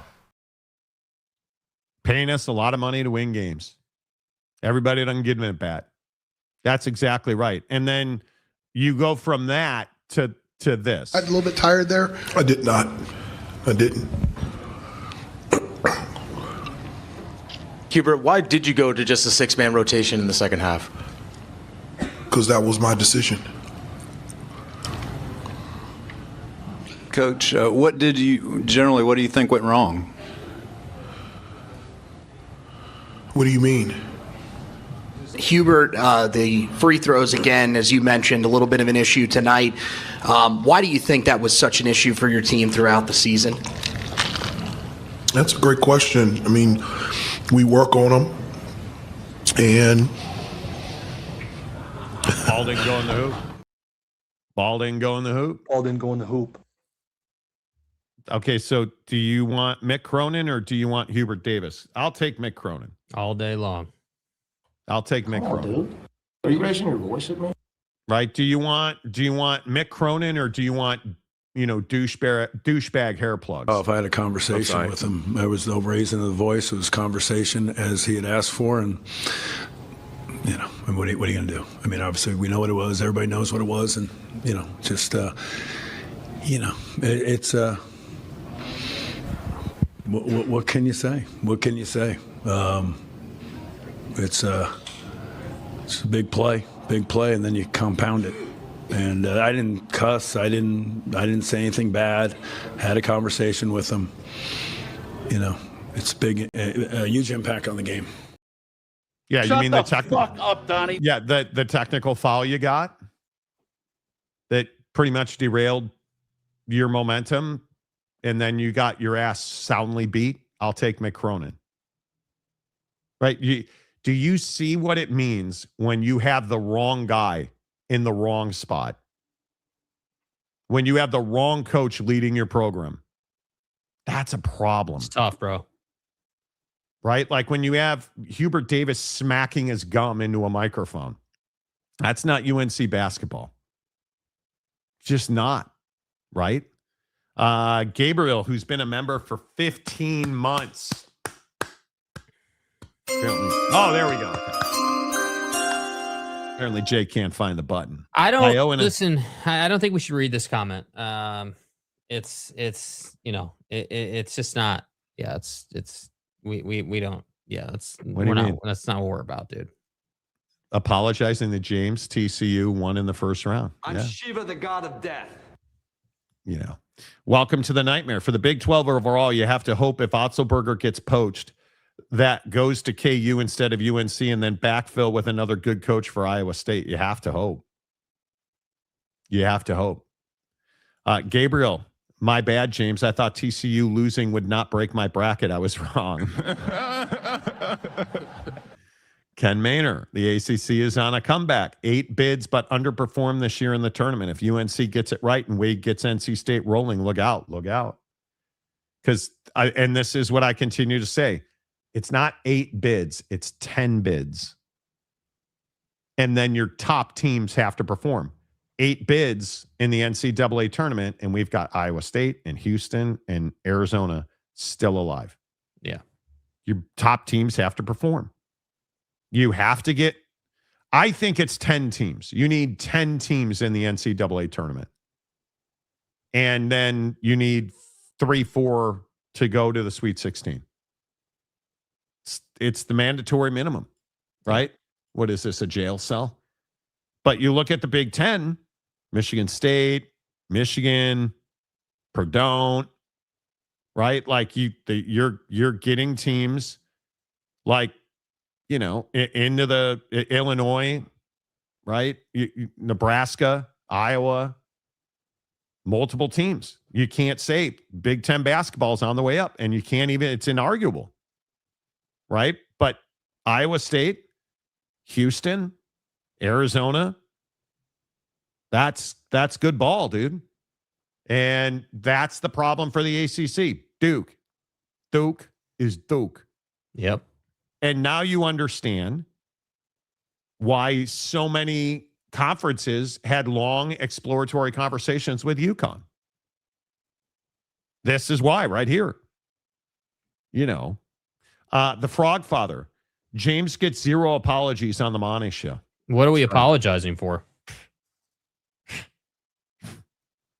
Here, let me Hubert Davis this thing. What do you mean? What's the problem? Paul didn't go in the hoop. Yeah, I mean, I don't see an issue. I love it. Take Dan Hurley at UConn. Perfect match, super high intensity, incredible motivator. He's not leaving UConn. Huh? He's not leaving UConn, bro. No, if you're not taking the Laker job, are you taking the North Carolina job? Knows ball as well as his peers, modern communicator. He's the prototype. If he's not, he's one of them, right? I agree with that. Absolutely. As much as I give Johnny Dawkins flack for his mistakes, at least he mans up on the podium and takes full accountability. Yeah, that's what annoyed me about Jamie Dixon and Hubert, dude. Like, just say, like, I guess I just don't feel like it's hard to sit up there and be bro. like, just coach, speak the hell out of it, dude. Yeah, you know, they were the better team tonight. You know, obviously we work on, hey, like, hey, Hubert, what was the issue at the free throw line? You know, to be honest with you, we just missed them, right? Like, we practice them, we work on them. Just the ball wasn't going in the hoop tonight, man. We missed those shots, and that's on us. We got to work to be better, you know, and we will continue to put an emphasis on that. Obviously, free throw line percentage this time of year is going to make or break a game most times. So we got to, you know, we've got to be better in that part of our development. You know, I mean, it's just not that hard. Like, it's just not. But you're so pissed off about how the game went. You're so upset. You're so just dejected about it that you can't even have a constructive conversation about it. And that's what bothers me about the TCU thing is, like, did you really think that you were just going to go out there and, like, that it was just going to be an easy game, or that you were going to, like, beat them or like, dude, and then you want to take no accountability for how bad you played in the second half, and you just want to blame the officials for everything. And sure, did they miss a couple of calls? Yes, they did, but that's the human element in the game, dude. That's part of the game. Like, just own that. Marcus makes a good point as usual. He said, "I'm tired of fans being like, yeah, we tried hard, it just didn't work out. There's no such thing as trying hard. It's why Cronin's stuff is so amazing. We don't try hard. We did or we didn't." That's exactly right. You did or you didn't. Did you? No? Okay, well, then you didn't. I think that's exactly right. You did or you didn't. And I think that's the tough part with Hubert is when you lack professionalism, which is how I would describe what Hubert Davis did on the podium. You can't keep the job. Gabriel just apologized to James. Everybody needs to get a life, bro. When players are getting paid huge amounts of money, they do not believe in free throws. Unless you're AJ DeBanza. Tom, Hurley will be at UConn a good long while because he's in the perfect spot for him. He's got the job as long as he wants it. And this is my point about Grant McCaslin at Texas Tech, Todd Golden at Florida. Why would you jump not into the frying pan, but into the fire? If you're Todd Golden, your ticket's written at Florida. Why would you ever leave there? Well, because it's North Carolina. Yeah. Right? I mean, it's tough, man. I don't know. I think this is a huge moment for the Big 12. This is a huge moment for the Big 12. Big moment in time. Big moment in time. And we're going to find out how much value KU has as a basketball job. If they hire Jacques Vaughn, is that a mistake? I mean, it's not a mistake. I think that's harsh. I think hiring Jacques Vaughn will lead to questions about your search and like what you did or didn't do. Because I think that part of being a big brand in college basketball or even college football is when your job comes open, you got to do a search. You really got to sure, Jacques Vaughn's clearly available, but what else is available? I mean, what is the best and highest, candidate? I mean, that's what every coaching search really should be. It should be like for the school, it should be, hey, like we're trying to get the best available candidate.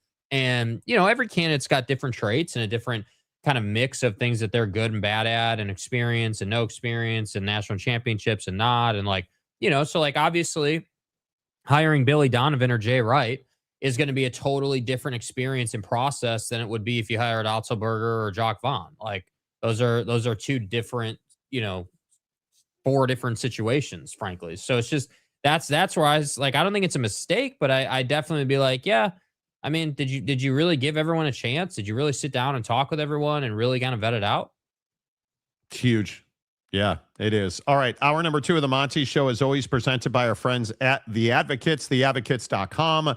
The best injury attorneys in the business, 24/7, 365 at theadvocates.com. If you're watching on Twitter, hello. Make sure you come over to YouTube. Link is in my Twitter bio. Come over to YouTube, join the comment section, hit the like button, subscribe. James says, I'm working on my homework and someone had to mention my name. How dare we? What I said about TCU game came true. Well, you know what? You're working on your homework. I don't want to read your comment and disturb you. Pierre had 4 points. 1 point, 2 points. Role players let them down. Oh, okay. You also weren't nearly talented enough, and your coach is a dickbag. And that's why Jamie Dixon is a really nice guy. Are you raising your voice at me? Yeah, Jamie Dixon is a really nice guy. I'm a bad person. Jamie Dixon is a really nice guy and a good human being. He's just not the guy you want. When you want to win championships, don't call Jamie Dixon. Yeah, probably too much. I agree. As I said, thankfully hell's not real, because I would be. Bro, they would Gabriel, have. I'd have my own wing. You're talking to the guy who almost hits a hole in one over the weekend, and goes on an F-bomb tirade because he's pissed about it for 2 minutes. Had to bring this Come up, on, didn't dude. you? Yeah, of Had course to I bring did, this up, dude. didn't you? Of course, dude. Of course, dude. I'm just saying, it's not a surprise, bro. It's not a surprise. I had 137 yards with hurting wind on a par 3. Whipped out the PXG 9-iron. The ball hit the flag stick and dropped straight down and didn't go in the hoop. Ball didn't go in the hoop. That's what fucking ticks me to fuck off. Ball didn't go in the hoop. Ball didn't go in the hoop. It missed by 2 inches. Story of our life as dudes. I missed a hole in one. 2 inches maximum. Like it was so close. And I'll tell you, on a par 3, when you hit the flag stick and you come that close, and then you have a foot putt to close out the bird. Did you even take the putter out, or did you do it with the 9-iron? I whipped it out, dude. Yeah. No, I absolutely took the putter out and made the putt. But it just was. I was laughing about it. No, I know. It just was funny because I know that you weren't legitimately mad, but just the way it sounded like you were mad. Yeah. He's like, F this, and my God, are you effing it? Like, it just was funny, dude. Like, I think I said, oh my effing God, how did that not go in? I could not believe it. Could not believe it. Yeah. James is who walks behind the rows. Anyone get that reference? No. Nope. Growing up here on Tobacco Road, it's more fun to watch UNC, Duke State, Wake all tournament quality. We need to get back to that. UNC and especially Wake. Yeah, Wake Forest needs to be better. Dude, you know State who I needs miss? to be better, dude. They were in the tournament. I miss Georgia Tech basketball. Kenny Anderson, Bobby Cremens. Like, Tobacco Road is where I'm a big believer that college basketball lives on Tobacco Road. I'm a big believer that when the ACC is good and we get, you guys remember the old ACC Big Ten, challenge, and, we need to get back to the days where Carolina and Duke means something. Yeah. It needs to have heat. It needs to be leverage, right? If only Jake recorded it on the down low so we could all enjoy them. Oh, I have it recorded. Yeah. It was on his Instagram story. Yeah. Yeah, it was on it was, and I could probably find it, but it was on my Instagram story, you guys. Like, it is. Yeah, just play it like a media video. It is amazing. And let me see if it's going to be one of these stupid MOV files that you can't. You won't be able to play it either way. Yeah, it's an MOV file. Just play it like you do the BEM videos. Just play it off your phone. Oh, I could do that. Yeah. Just play it off your phone. Let me see. Yeah, I think that it's incredibly annoying. Yeah, it's an MOV file. Cock. Apple annoys the hell out of me. They're all MOV files. So, yeah. Just okay. Here we go. I said I'm just going to aim for the middle of the green. The flag is back left. I'm just going to aim for the middle of the green. What? I said I'm just going to aim for the middle of the green. The flag is back left. Hear the wind? Yeah. I'm just going to aim for the middle of the green. Not playing hero ball here. I really need a par. Notice how go shitty crazy if this thing goes is. in. Yeah. Going through the process. Right. Okay. All right. Okay, contact is good. Go. Compress Go. it. Oh my God, you gotta be fucking kidding me. It fucking hit the hole and didn't go in. That hit the hole and did not go in. How does that not go in? Note the response, Mrs. Oh my Monty. God. How are you mad about that? I am mad. I want a hole in one. Right? And then you guys look at where it was. Oh my God, you guys. Bro. It's 1.5 feet. It's 1.5 feet from the hole. And look at the ball mark. Oh my goodness. 1.5 inches from the hole.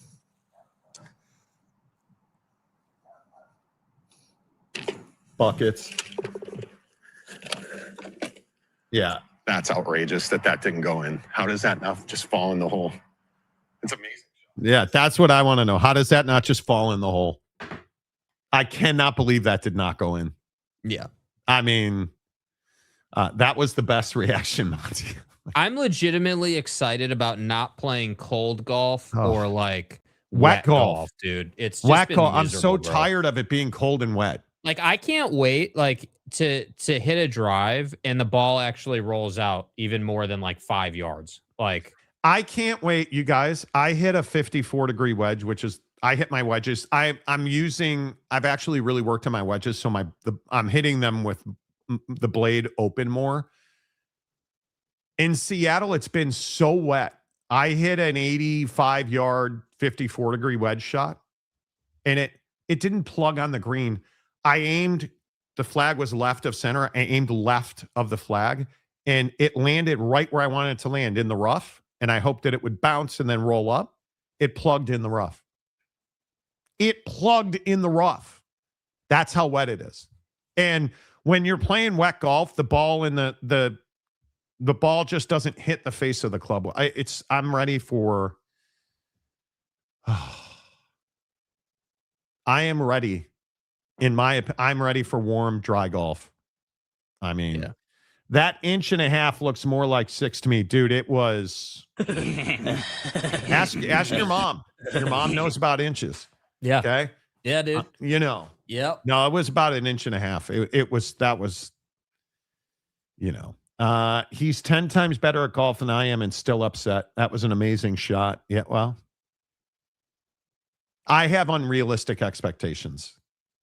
You're so fucked. Reminds me of the Priest and Caddyshack playing the perfect game in the storm only to miss that last shot and screaming. Yeah. You know, the course looked beautiful. It's a great course. It's just so. In the summer, I think you'll really enjoy that course. Yes, when it's me too. drier and it plays a little better. Me too. I'm really looking forward to it. We're going to play warm weather golf this weekend, and I really need it. I really, really need it. Absolutely. All right, if you're just tuning in, big moves in college basketball this morning. Bill Self retiring from Kansas, according to reports. Kansas has not released a statement that I've seen at least yet, but Bill Self allegedly is retiring as the basketball coach at Kansas. This on the heels of yesterday's news that Hubert Davis has been fired by North Carolina, which he has acknowledged. 2 big jobs are open, and I think it's a critical time for the Big 12. I think the Big 12 needs to win this national championship. I think, because again, I just point to Tommy Lloyd's a top candidate for every job that's open. TJ Otzelberger at Iowa State's a top candidate for every job that's open. Calvin Sampson is voicing frustration with finances, and he is not getting younger. Like, you just feel like we're headed in this place where the Big 12 is going to have to replace some titans of college basketball. And you look at the situation with Kyle Whittingham leaving Utah for Michigan. You look at the fact that a lot of people look at the Big 12 and the ACC as feeder conferences for the SEC and the Big 10. And how is that not the case?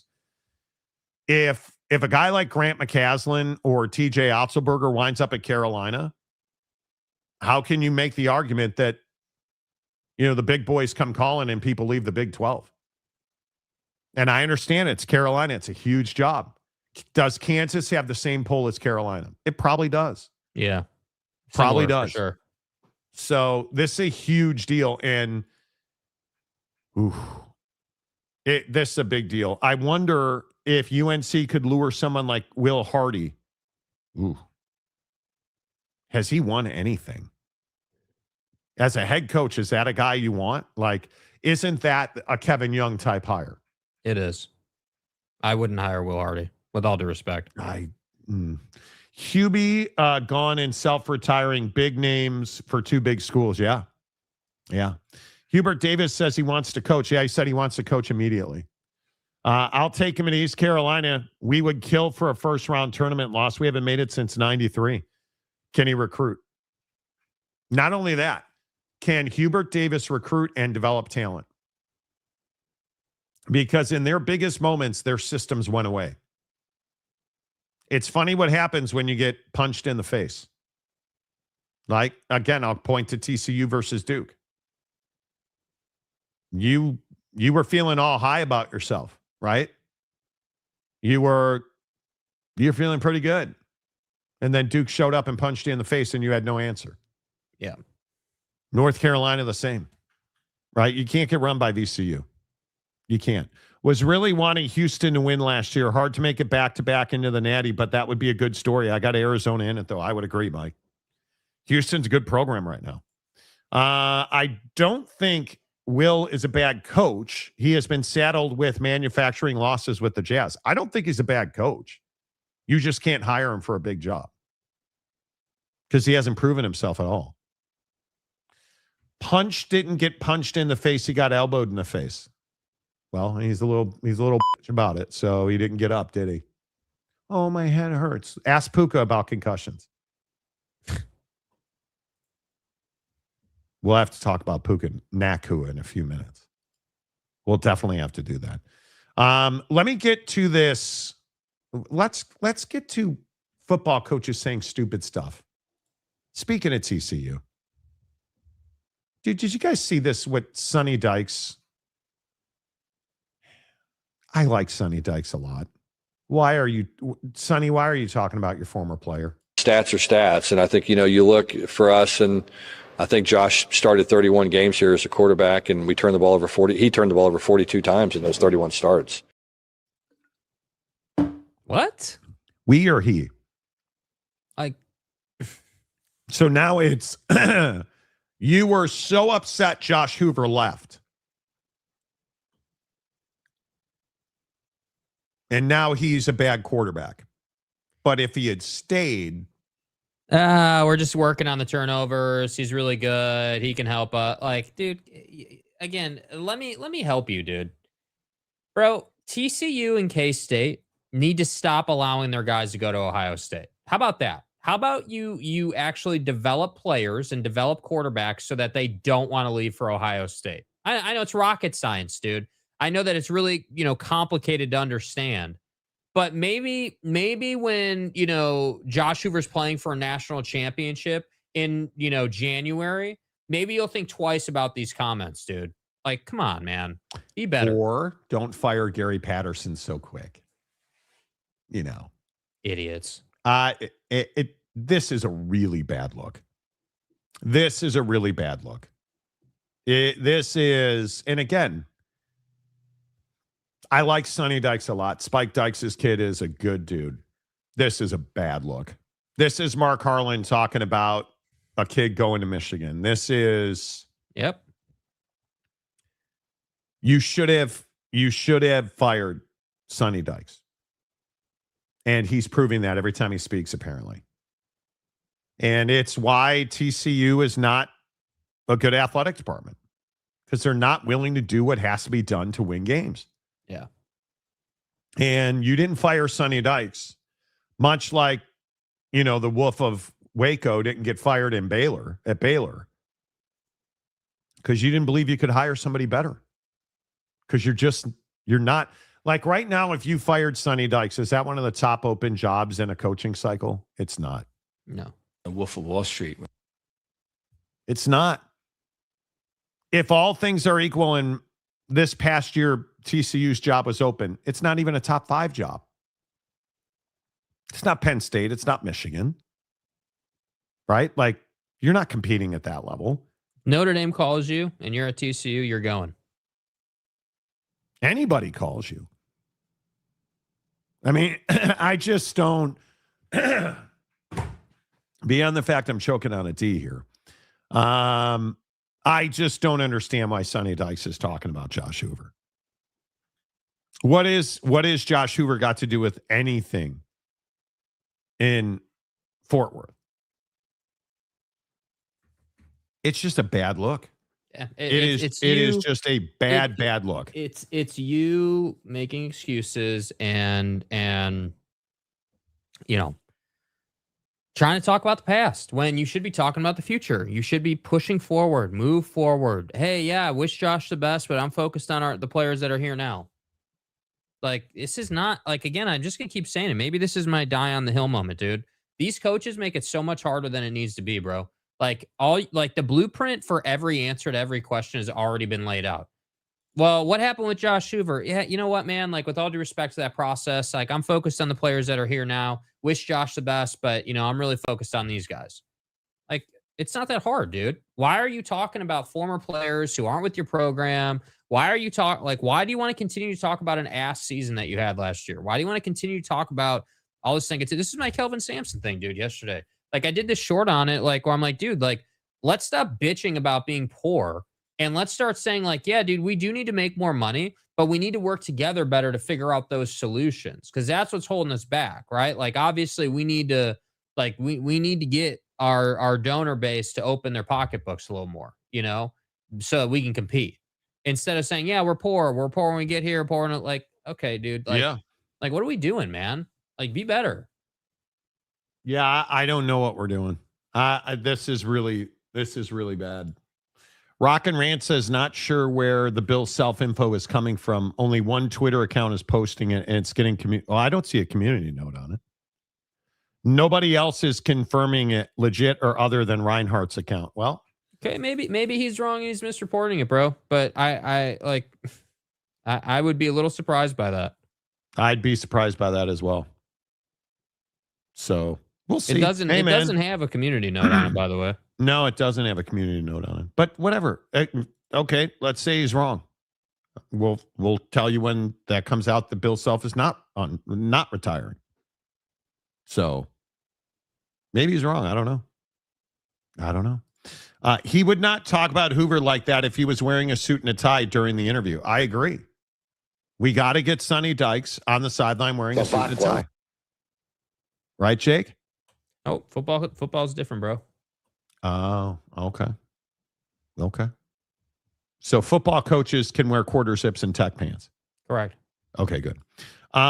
Just model after other coaches that handled the media well. Athletic directors need to coach coaches on how to handle this stuff. They all have. I just think they make They much, have media consultants. Yeah, but they don't use it. Clearly, the media consultant is out, going to Magic City. Apparently, like, they're not using those people. Like, they're not. James, if you could, did you see? I don't know if was TCU's Caramel. media consultant. Was he at Magic City when you were picking up your wings, or no? If you could just help us, that'd be great. So let me get this right. In the span of 24 hours, your basketball coach made a jackass out of himself. And now your football coach is ripping other players that are not on his team. Who was the best player on your team, arguably? Because Texas Christian University. Got it. Sonny Dykes needs to be talking about the current players and move on. That is just not okay what he said about Josh But Hoover. why would Sonny Dykes do that when you refuse to follow that same advice about Oklahoma State? Right? Because you're an Oklahoma State fan. You should be talking about Oklahoma State and moving forward, not talking about TCU, because you're not a TCU fan. That's the thing. That's what's troubling. Yeah, we'll see. Anyway, I thought that was interesting. Mm-hmm. And then there's this little gem. And I just say, uh-oh. A Michigan coach is talking about the appearance of a female reporter. Uh-oh. Right there, Angelique. Angelique Shingelis from the Detroit News. The best looking one of the bunch, just so you know, for sure. Yes. Does it infect you that fast? Yeah, this seems oddly familiar. Is this like an amoeba in the water that just gets into your colon and all of a sudden you are a scumbag? Because Jay Hill is one of the best human beings I've ever worked around.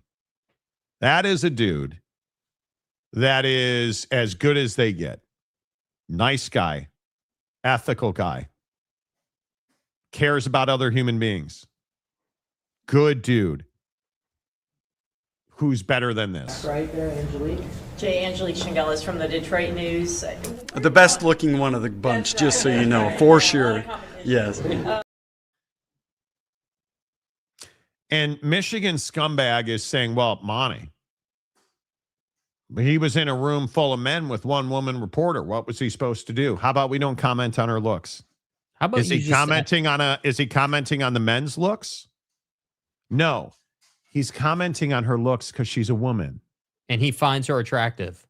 Maybe. I don't even know if he finds her attractive. But the point is, you're sexualizing her. And now we just get to assume that the water in Ann Arbor has amoebas in it that make you a scumbag. Monty, it's the culture. The culture at Michigan is just alive and well. Help me understand why this is okay. And then you have Michigan scumbag who posts a picture of this woman online and is like, dude, he wasn't talking about her looks. Look at her. Again, you're commenting on her looks because he commented on her looks. So you commented on her because we're men. All we do is sexualize women. Yeah. This is a terrible look for Jay Hill. It's a terrible look for Michigan. I think this is you're not firing him. He's probably not even getting his bag slapped. Oh, I think he'll get his bag slapped. But He'll what get are his you bag slapped. doing? What are you doing? How is this the precedent you're setting for your defense?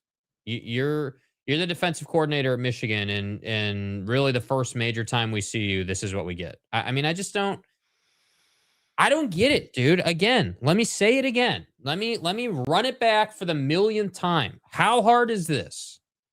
You're a dude in a professional environment and a woman is talking to you. Do not, under any circumstances, no way, no how, comment on her appearance or her attire. You don't do that, dude. You do not ever do that. Unless she's like, wow, I really like your shoes today. Hey, thanks. Appreciate it. Like, that's it. You don't just let her ask the question, answer the question, and move on, dude. That's it. There's no, like, we don't need that, dude. You don't need to get cute with the media. Trust me. Hey, here, Jay, let me help you. Let me help you, dude. Trust me, you're going to have plenty of time with the media while you're at Michigan, dude. You will talk to them weekly. You will get to know them. They will become your best friend and your worst nightmare, depending on how ass that defense is on any given week, depending on who you're playing. I don't get it. So let's save the pleasantries, Jay, and get back to focusing on football. Like, I just, it drives me crazy, bro. Like, this week has just been loaded with it. Think about it, bro. Like, whether it's Sampson, Jamie Dixon, Sonny Dykes, Jay Hill, like, I mean, the Hubert Davis, like, my goodness.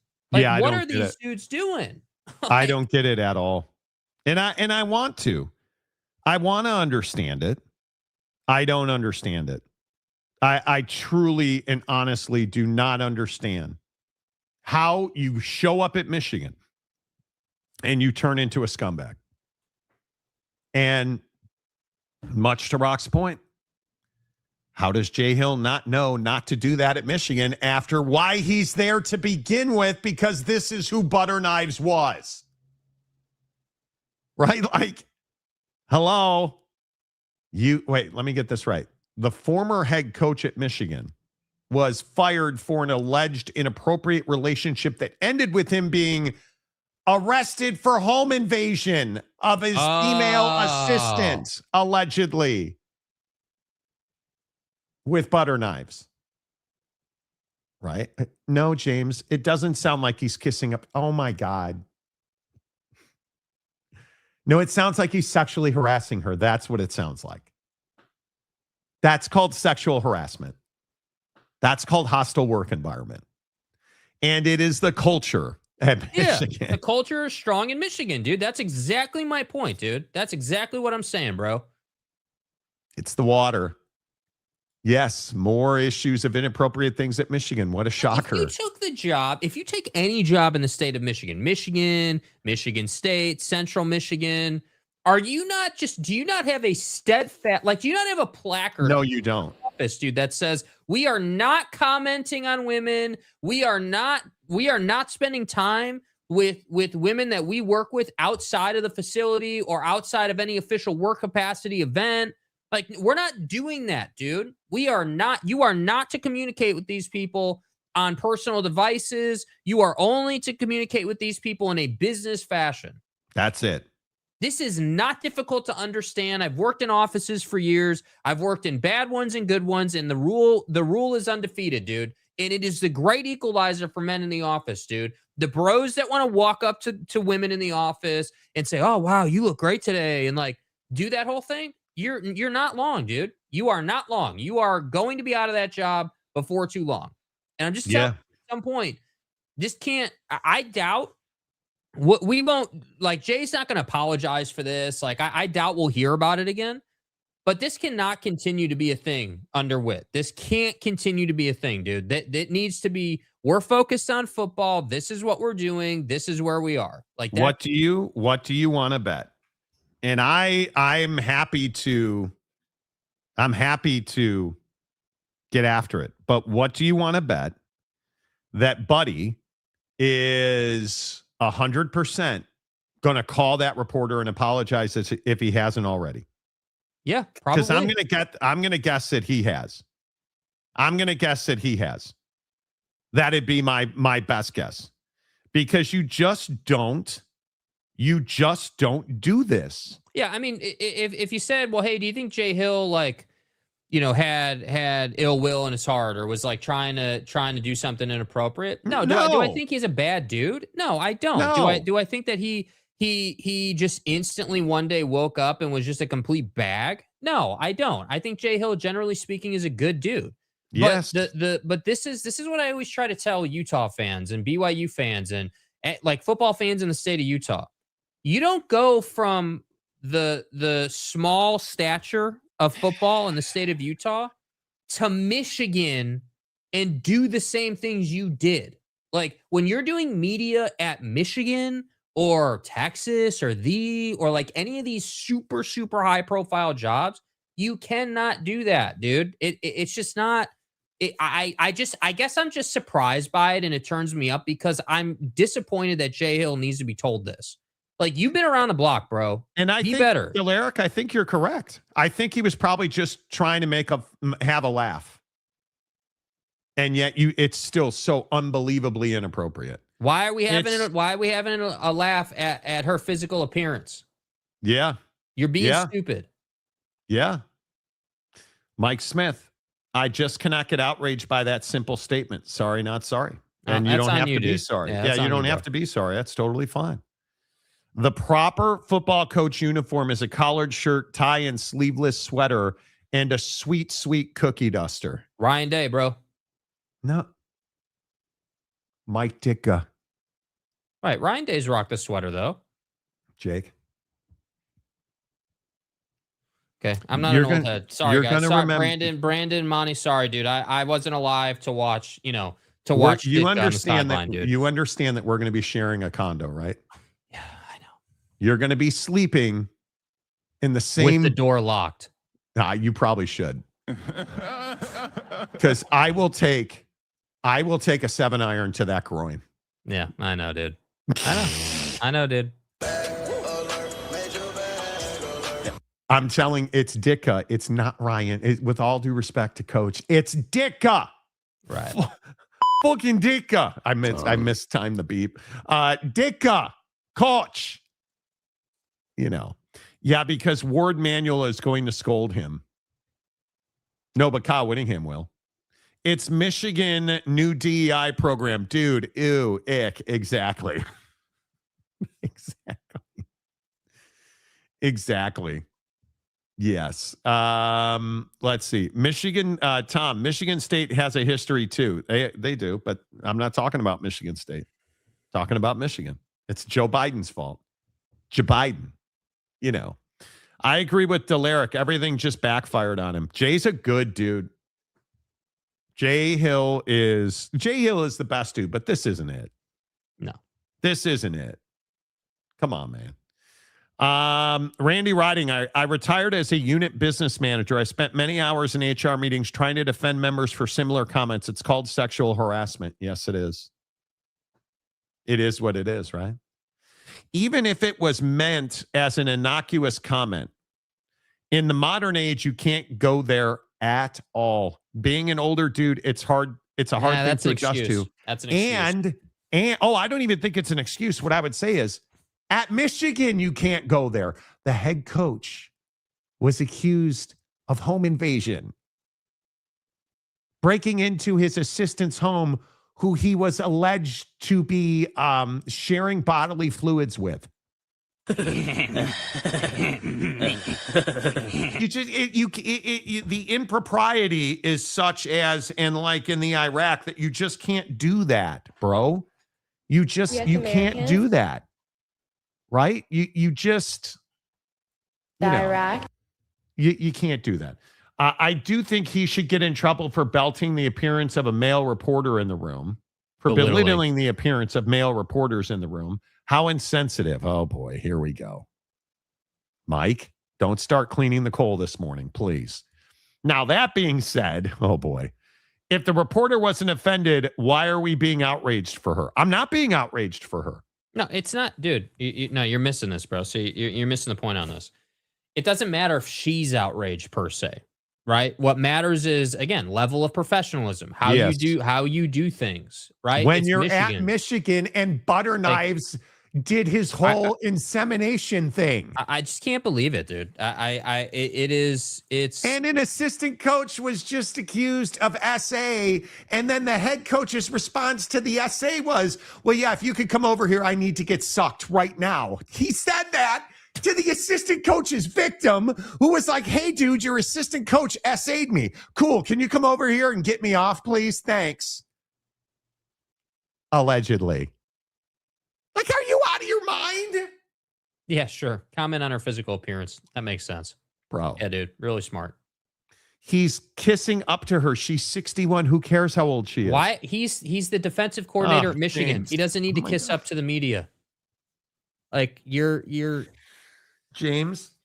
Dude, I don't understand. Like, maybe I'm just maybe I'm just not for everyone, dude. You goddamn liberals. How is this so damn hard to understand? Monty, stop being a liberal.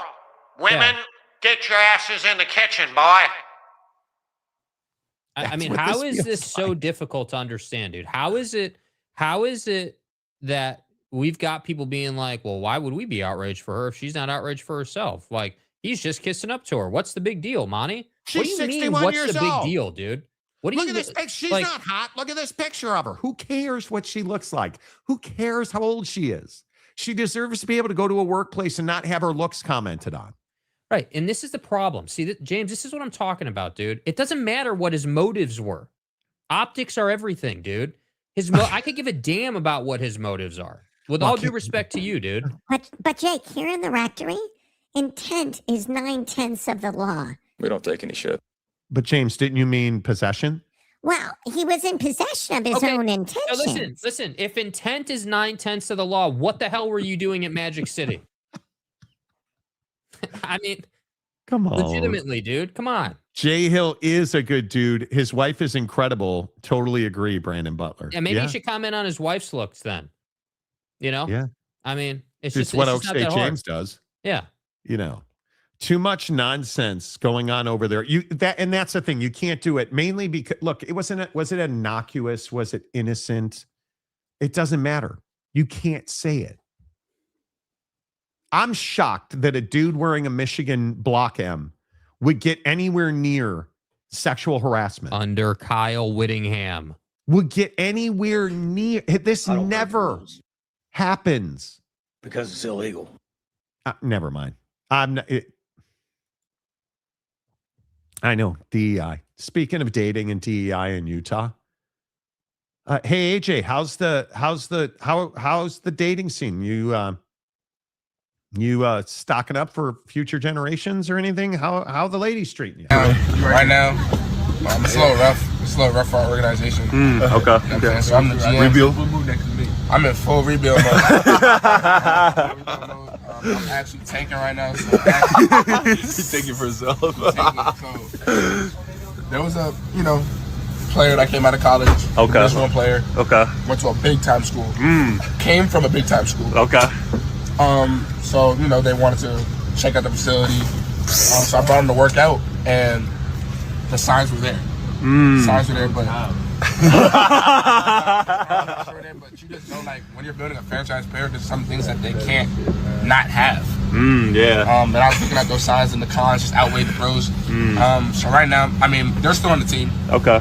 For but still on the lookout though. For roster space, but Markelle Fultz.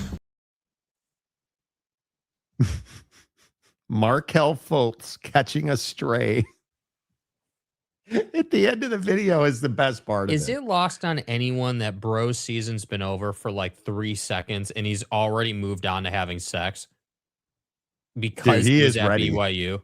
Is that lost on any? Bro's like, yeah, I'm going number 1 in the draft, so let's get him lined up. Like, come on, dude. I'm gonna go ahead and say that AJ's going to the NBA.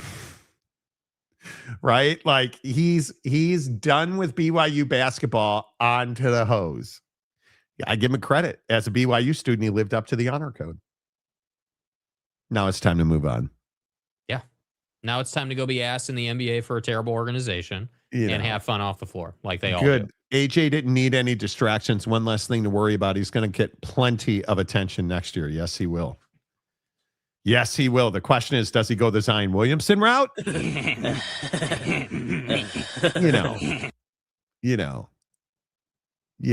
It is against the honor code. That's why he waited until the season was over. Paulie, I mean, honor code won't see him around here no more. Yeah, what honor code? I wonder if his mom is giving him permission to go out and pursue some ladies, since his mom controls everything now. Do you believe that? No, I think it's an absolute hoax. It's a ploy. I think all these kids have their parents. I think generally speaking, Gen X, millennials and Gen Z, in terms of parents and kids, have been closer than past generations. So I would guess that they obviously are close, but like you can't tell me that he's sitting there waiting for millions of dollars in a signing bonus. And it's like, yeah, we're legitimately considering going back. No, you're not, dude. And your mom leaning on you about getting an education, go to the league, finish your stuff online, and ride off into the sunset. We all know how this is going, dude. Yes, totally agree. Totes agree. And then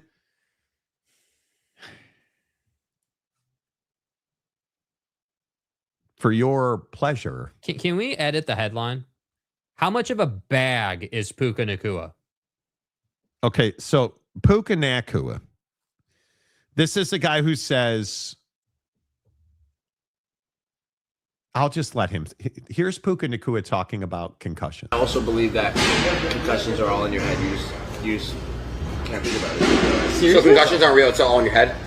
Yeah. What about ACL tear? Yeah, they're all in your head because it's called brain damage, kid. Okay, what he believes about concussions. I personally believe. You're a U.S. American. Believe what you want. U.S. Americans. This is not a concussion.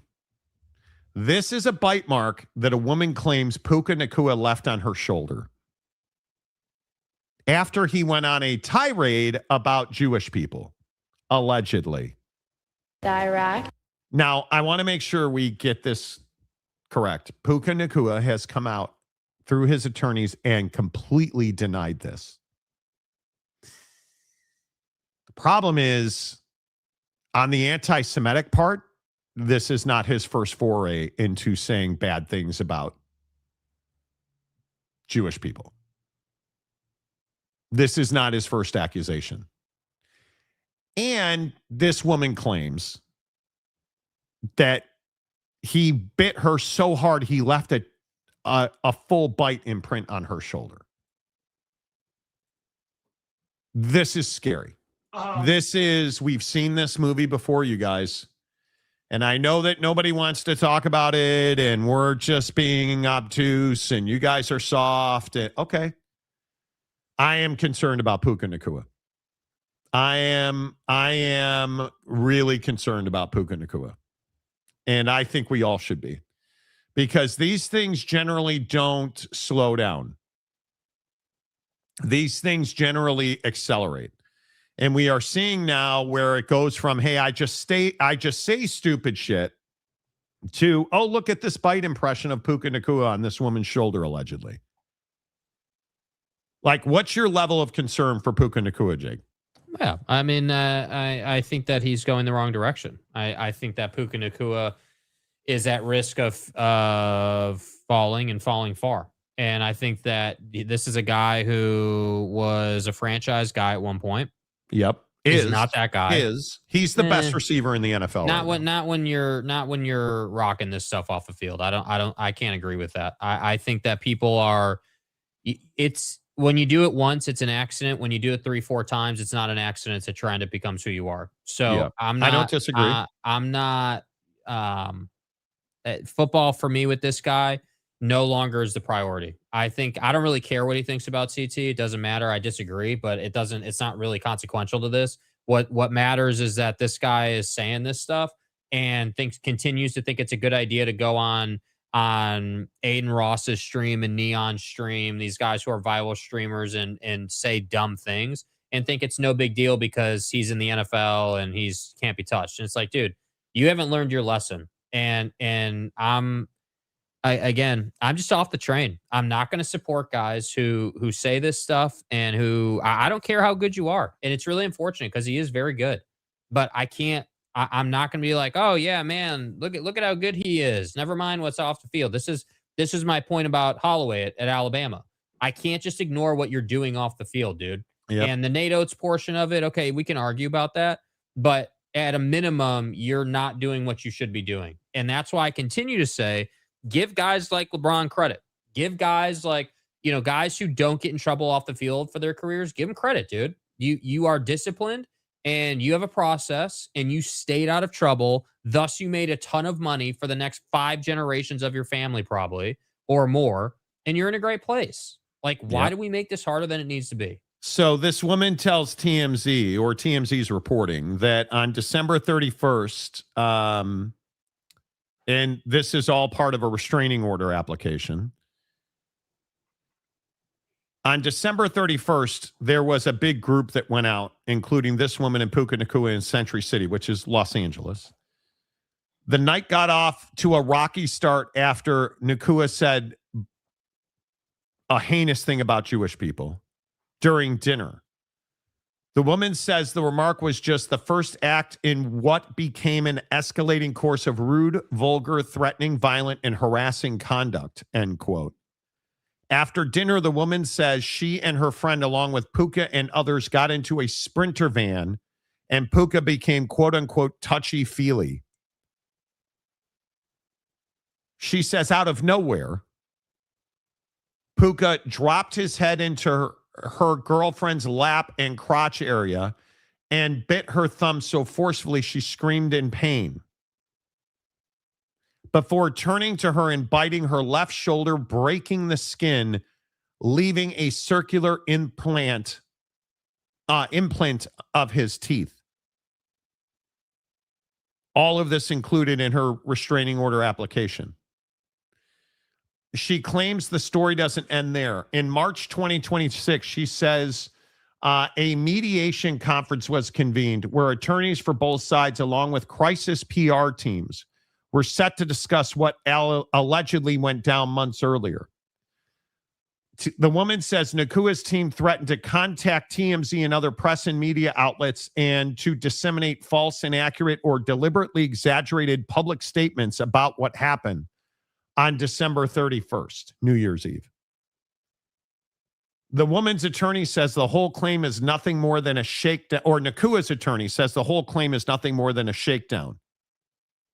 The woman allegedly has asked for millions. I mean,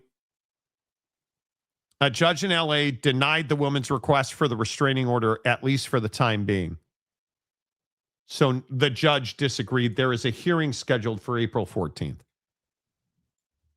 Even if this is not not true. How is Puka finding himself in this position again? So I'll go with the way that I always go here. Let's look at both sides of this. Let's say Puka's completely being truthful. This never happened. This is all just a money grab. How did you wind up? Because he doesn't note that he doesn't deny he was in the Sprinter van on New Year's Eve with this woman in this group that I've seen. How did you wind up in that situation? All of her stuff is a complete lie. It's not true. This is all Trevor Bauer type shit. How did you put yourself in that position? Okay, I should be worried about Puka Nacua. He's not making good decisions. Okay, I've heard the podcast that Jake referenced earlier, and I don't want to keep saying it because they're a bunch of manosphere douchebags. I heard your words on that podcast. I'm worried about you. And then you're saying concussions are fabricated. They're not real. I'm worried about you. Okay, let's say the woman is completely accurate. Now I'm really worried about you. And this is not a criminal case. This was in civil court. She was asking for a TRO, temporary restraining order. I am just amazed that here we are again, and we find a young multimillionaire athlete on the... Didn't he just sign a massive contract extension? Risking his millions to go party on New Year's Eve in Century City, Los Angeles.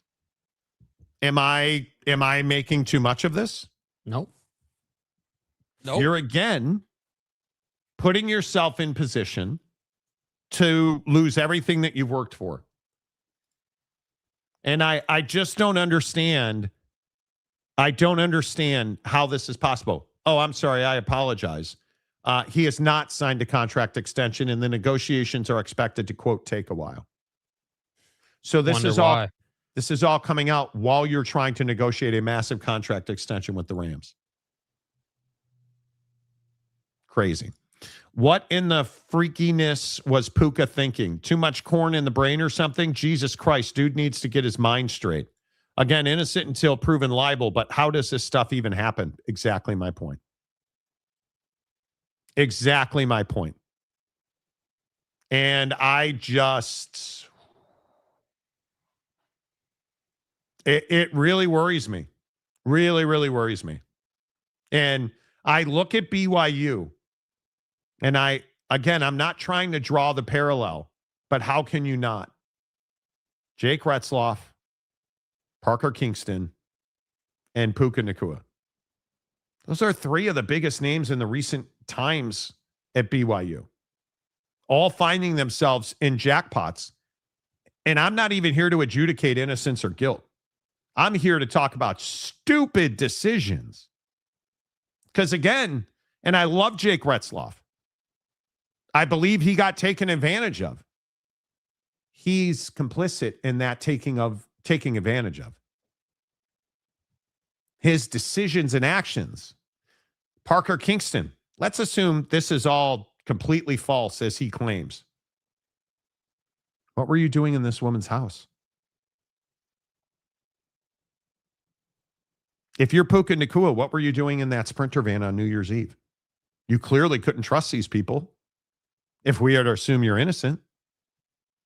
Like, I'll just keep asking, how on God's green earth did we get to a place where BYU can't control themselves in the offseason? Yeah, don't know, man. I just don't understand it. These are bad decisions.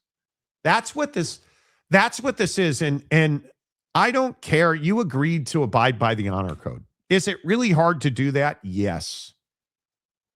On some level, does everybody who signs the honor code violate the honor code? I'm in the belief system that yes, on some level, some more than others.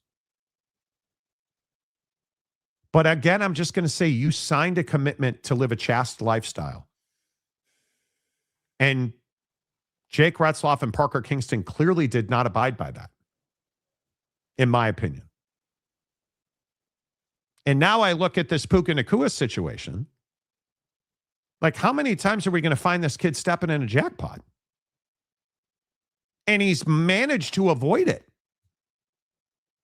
And now here we are, and now there's pictures. And now there's an application for a restraining order denied by the judge. Hearing on August 14th. Okay. Yeah, I don't. Yeah, I don't even know what else to say about it. I mean, it's just that the guy. It's very clear the guys who live and die for football live and die for football. They're committed to it. They're all about it. They're not going on. They're not going on. Don't you have to be? Podcasts and apparently you don't have to be. No, apparently not. Apparently you can just go and blow your career saying this type of stuff and doing these type of things. Apparently, so it is. I don't know. It's difficult because the guy didn't get in any kind of trouble at BYU. Goes to the NFL and has been a star on the field, has had some hiccups off the field, and it's just getting worse. And I just hate to watch it. I really do. Drives me nuts. Oh, there are some reports that North Carolina's top target, Todd Golden. Yeah. CBS Sports reporting that Todd Golden is their number one target. I'm telling you, get the harpoon out. That's where I'd be, Becoming a trend with Puka as far as questionable things off the field and hanging with racist podcasters. He's becoming a habitual line stepper, dude. Truth. Kurt Myers. Hello, Kurt. There's no honor code at Michigan. Enough said. Yeah, idiots. Do you understand that you are risking your entire financial fortune with this bad behavior? How much money did Jake Retzloff lose? Millions. Uncalculable. You'll never know how much money he's lost. It's wild to me, right? It's wild to me. And I'll never understand it. So, I don't know. I don't want to go too far with it. I will go with Mike Smith's comment. Right? I don't want to go too far. Okay, real quick, because I want to play this Tua Tagovailoa bite. Speaking of concussions. How much money do you guys spend on gear? Something just dropped. Notre Dame just dropped something, and honestly, I felt it move when I saw it. Bro. Are you kidding me? That's an amazing logo. It is. Look at that. That's a fighting Irish leprechaun swinging a golf club. How am I going to say no to that? My wife will divorce me if I buy anything else. My wife will divorce me. That thing's amazing. Yeah. That's cool, dude. I like that a lot. Put that on a hoodie. You need to put that on a quarter zip, bro. That thing's amazing. That thing is, how much do you own? Like, you must own a ton of, you don't have a favorite team, but do you buy logo gear anymore? Do you buy Notre Dame type stuff or no? Not a ton recently. I still have a lot of hats. I still have multiple versions of Cup hats and different things like that. But, I still have my jerseys from back in the day.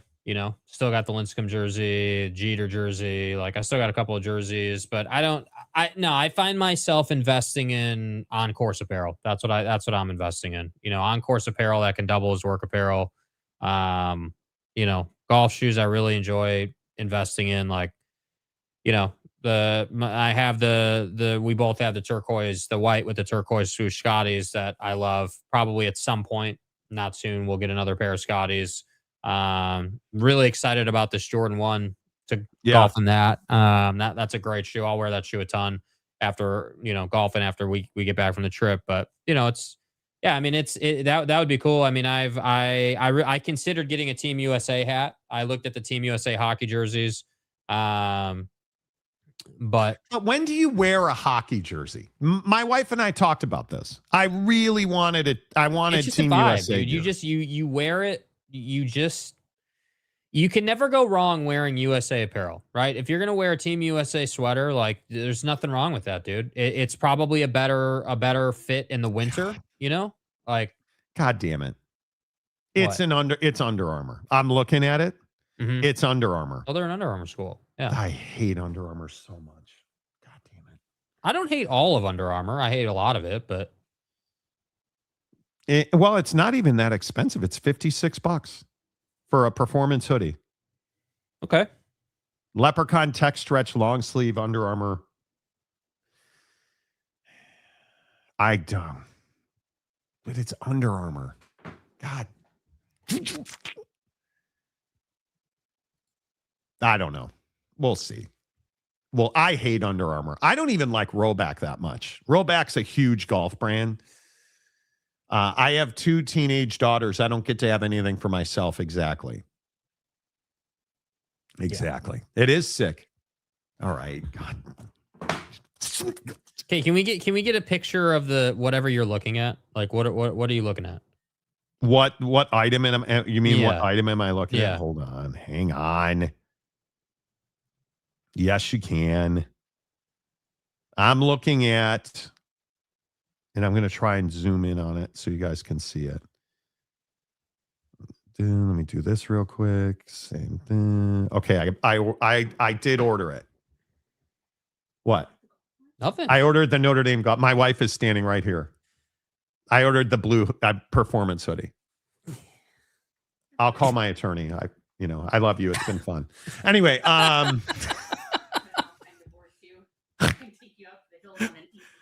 that's right. My wife is going to take. My wife is what did they call that, babe? My wife sent me a story about divorcing, alpine divorce. Have you guys heard about this alpine divorce stuff? Let's go hiking. Hey, I'm gonna go I'm gonna water the flowers real quick, and then you don't come back and you just leave your girl up in the mountains. Alpine divorce. Why It's worse than Jake texting. That's such a coward move, dude. It is. I don't know why you would. Why would you do that? I have no Mrs. idea. Monty dropping you turns the Monty Show into the Mrs. Monty Show. Right. Well, what happened to Monty? Yeah, I don't know. We went for a hike and dude took off. Yeah, Mrs. Monty Show's debuting on Monday. Wow. Yeah. Funny how that works. Wow. Oh, look at that. Mrs. Monty's got her own show now. Right. All right, here it is. I just bought this. $56. There it is right there. That's sweet, dude. It's nice. Very nice. I wish it was Nike and not Under Armour. Yeah, well. Crap in one hand, wishing the other. We'll see how it fits. I'm in this weird place physically, but we'll see how it fits. We'll see how it fits. Okay. Yes, Mrs. Monty sighting. Let her on the show. No. Hey, now comment. Roche, my wife wears her Rosanoff hockey jersey around often. Yeah, so the Team USA jersey thing, that's just a vibe. Like you're either about that life or you're not, right? Like if you have a jersey, you're gonna wear it sometimes. You're certainly gonna wear it during the Olympics, during any chance you get. But there's nothing wrong with rocking that thing, just randomly once in a while.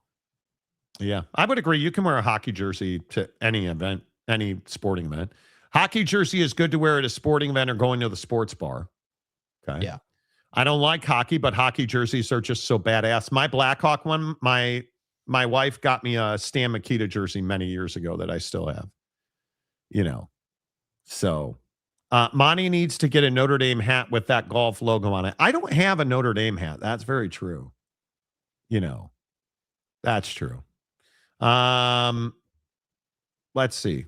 Who else? That would look better on a hat, in my opinion. Okay. That's nice. Yeah, I'm a huge fan. I love this Notre Dame golf logo. So that's pretty. That is that's good. I'm here for it. We'll see. It's Under Armour. We'll see. Yeah, if get you a could golf get bag with that logo on it. Yeah, see, that's what I was gonna say. If you could get that logo embroidered on a golf bag, that'd be sick. And my golf bag is just so beat up right now. Oh, the weather needs to change. And it will. All right, couple more things real quick here, because I want to close the books on a couple of these things. Did you guys see Pat McAfee and Dan Orlovsky yesterday? This is uncomfortable, and this is kind of what I feel like Pat's show. I haven't watched Pat's show in 6 weeks. I just haven't watched it. But here's Dan Orlovsky getting absolutely attacked on the Pat McAfee show yesterday. I saw Fernando through the biggest games, and it's just like everything about him just screams. What biggest games, Pat? Huh? What biggest games? The college football playoffs. Now you're playing possum. No, you're right. Those SEC games are bigger than the fucking playoff games, Dan. Am I allowed to ask questions and have an opinion as well? They played each other head to head. Okay, Dan, do you just have so the college football playoffs a big mockery, a scam, doesn't mean anything. These games just don't matter. Like, what do you mean? What are the biggest games? They have a full fucking committee. They have billions of dollars in TV rights for what the biggest games are. Okay, and so no, I'm aware of that, dude. Like, you guys. Okay, so in the biggest games, so the college football playoffs started, and they played opening. Well, you can start at a Big Ten championship, I guess. You can say Big Ten. Okay, Big Ten championship. Okay, Big Ten championship. In that game, they're down 13-6 going into the fourth quarter. Indiana. And then what? Boom. So do they win that game? And then what, brother? Yes, but we're talking about all the moments. You're talking about traits. It's like, okay, how about 2nd and 17? 6 points through the first 3 quarters. People. Ohio State's defense is a historic defense. Like, what are we even talking about? People crucified Arch Manning for doing that on the road. Crucified Arch Manning. Arch Manning's not a part of this conversation. Well, if you go by that too, like Indiana beat Alabama, 38-0. I mean, it's Yeah, so we're just picking and choosing. No. You yeah. And this is why people say you're getting paid to do this. You know what I mean, Dan? No. It's uncomfortable. Mm-hmm. Is Dan Orlovsky not allowed to have a diverging viewpoint? Yeah, Isn't that what sports talk is about? Because we've argued Ty Simpson, Fernando Mendoza on the show in the past. Right. Yeah. The accusation is that Fernando Mendoza is CAA. Or I'm sorry, Ty Simpson is CAA. That Orlovsky is CAA. Yes. And that Fernando is with a different agency. And Yes. so the accusation is Orlovsky is getting paid to help push Ty Simpson higher in the draft to help CAA and to help Ty. Do you believe it? I don't know that I have trouble with that, man. I think that Dan, he's got an opinion, and typically his opinions are rooted in video, and I understand that, but that doesn't mean we have to agree with his opinion. But what I'm shocked by with this, as far as Pat's concerned, and maybe this is me just giving Pat too much leash, but like, I don't understand why you're going after Dan like this. Like, why make it an adversarial thing? Like, why? Like, it would have been easy just to let Dan basically make his own bed on this topic, you know, defending Fernando Mendoza and those different things. So I don't know, man. I've always found it a little bit odd. I've always found it a little bit weird that Pat does this type of thing to his own ESPN colleagues. And again, he doesn't view them as his colleagues, obviously, and that's really the core issue. But I don't know, dude. I still maintain that I'm just not Team Pat, and that hasn't really changed. Yeah, I think I really struggle with Pat now. I don't know what changed, or I just don't understand why he's struggling so much. Marcus is sending me I don't disagree with this. Pat is a hoodlum. That's what people have to understand. I don't disagree with that. He attacks. He's always on the attack. Mm-hmm. I don't disagree with that. So my struggle is, why would you attack people in the family? Right? Like, why would you? Because you're trying to make Dan Orlovsky look bad. That's what you're trying to do. So I struggle with this want to thing. And I don't understand why. It's not out of left field, because Simpson has had a really great games behind a mediocre Alabama line. I don't think it's out of left field at all. I've said on this show for how many weeks now, I think Fernando Mendoza is going to be a project. I think Ty Simpson is the most ready thrower of the football in this draft, period. I wholeheartedly believe that.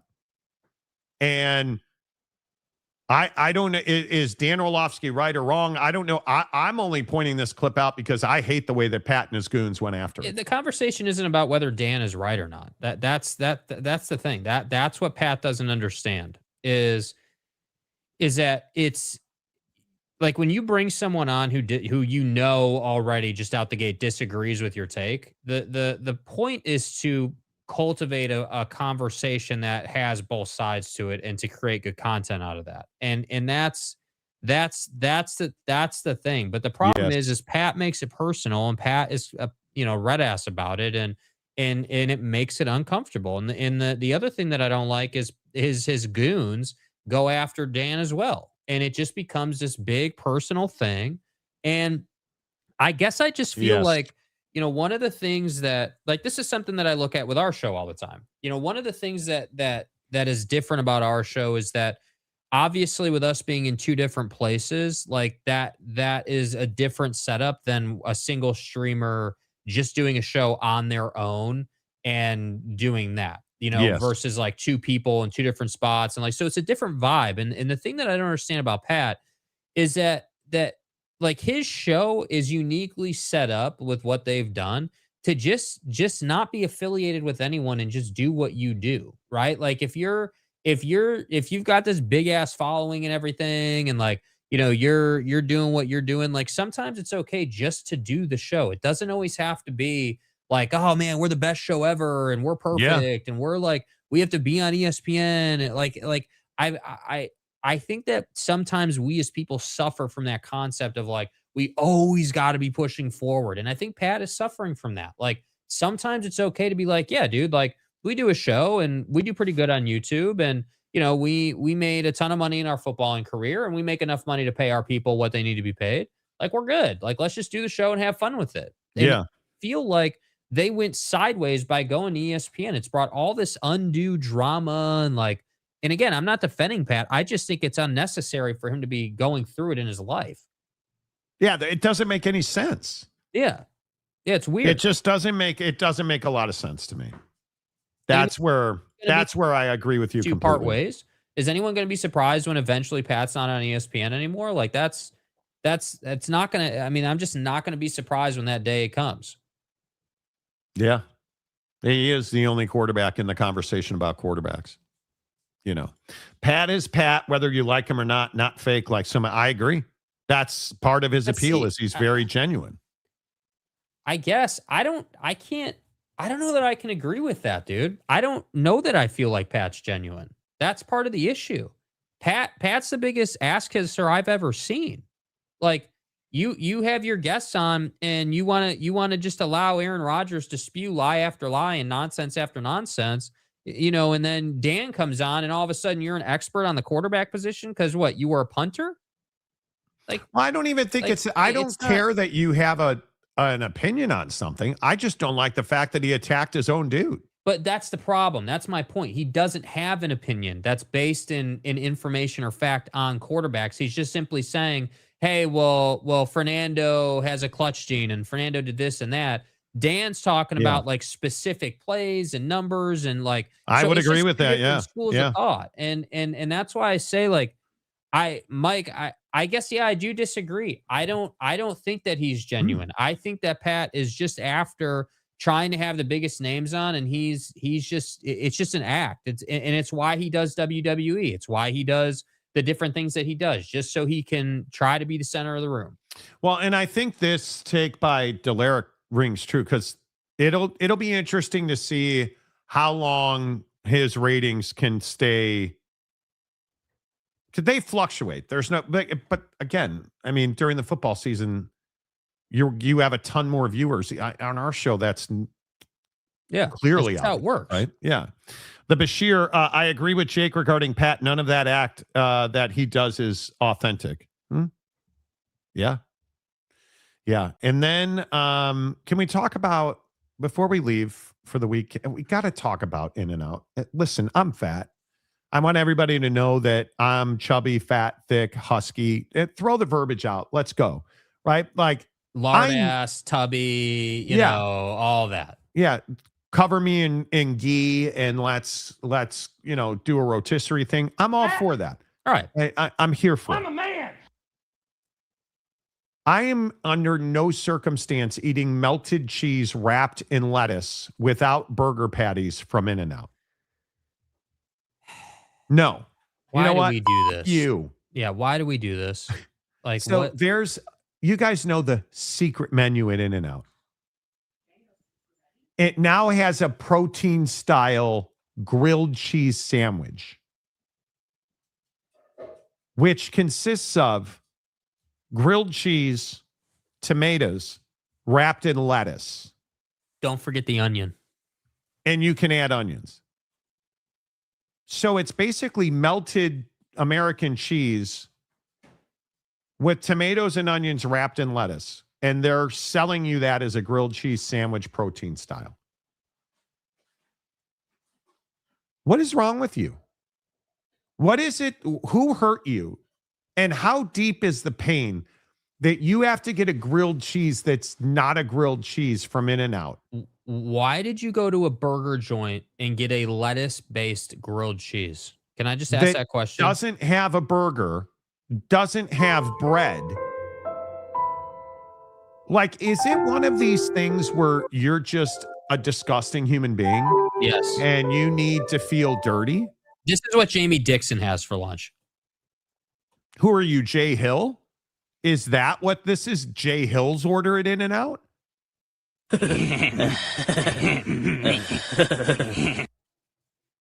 You're Puka Nakua eating this at In-N-Out? Dude, this is not a grilled cheese. The only thing this is disgusting. Yeah. That's a cheese salad. Like, I couldn't imagine being the line cook at In-N-Out and the order comes in. Yeah, grilled lettuce sando, well done. So what is the lettuce like black? Have you burned it? No. You don't understand. They just melt. I saw the video on how they make it. They just throw a couple of two American cheese slices on the flat top, melt it a little bit, throw it on the lettuce, put the tomato and the onion in there, and wrap it up in some paper and send it out as a grilled cheese sandwich protein style. And you're paying like $10, $15 for that, dude. You're a dick. Yeah, you're a fool. You're not. I don't even think that Harbaugh would have eaten that. Yeah, just buy the regular sandwich and take the bun off. Let me guess, that probably charge more for getting less. They probably do. They probably do. Like that's like the person who goes to a steakhouse and just wants salad. Like, what are you doing? What? I don't know what to be more offended about.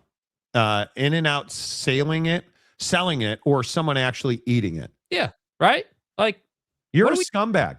If you're you're the type of guy that puts a mirror in front of himself and gets his 21 times a month accomplished, looking at in a mirror at yourself.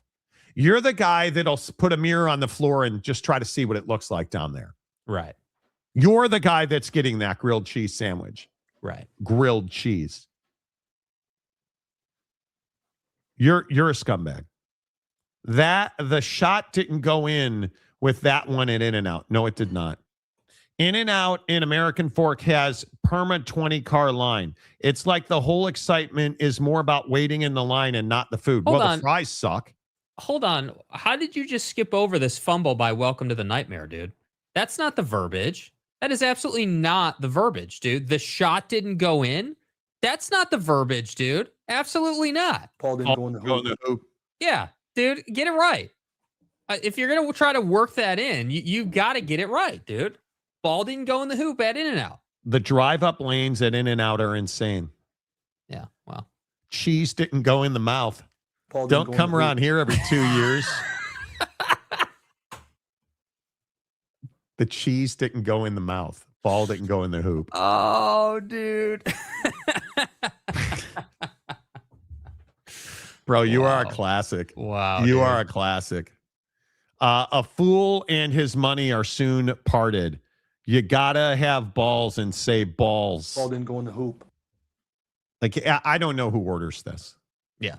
It is so annoying to me. Yeah. That people do this.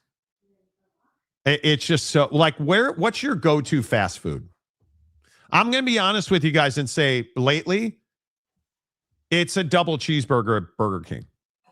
Because my wife will get the Impossible Whopper, and which is actually really good.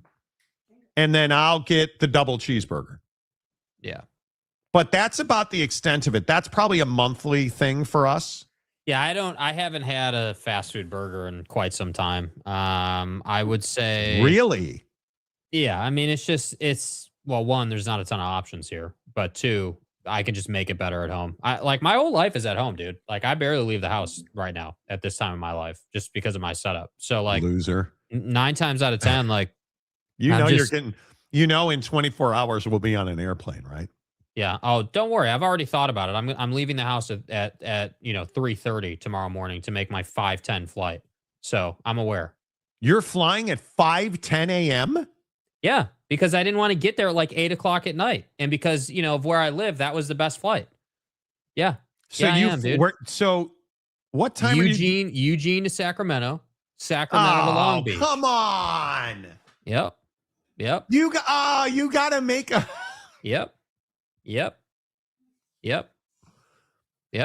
Is there a nonstop option from Nope. Eugene? Nope. Oh my God. Not to Long Beach. There's not. Nope. Well, I'm flying. Obviously, one of the things about Seattle is the airport's elite. It's an international airport, and I'm flying at 7:20 something tomorrow, and I'm stoked as hell. Must be nice, dude. Must be nice. 7:20. I think I get in at 10 something. Jake completely screwed us out of a nice Turo. Oh, wow. Let's go. The NBA is back in Seattle. The NBA is back in Seattle. A bidding process is expected to generate offers from $7 to $10 billion per team for Vegas and Seattle. There you go. Let's go. I am fired up about that. It's opening day in baseball. The NBA is back in Seattle. I'm fired up now. I am fired up now. Let's go. Minnesota's in the East. You can actually say that, and it's true now, Jake. All didn't go in the hoop. Fired up. I'm amazed. I love it. Absolutely love it.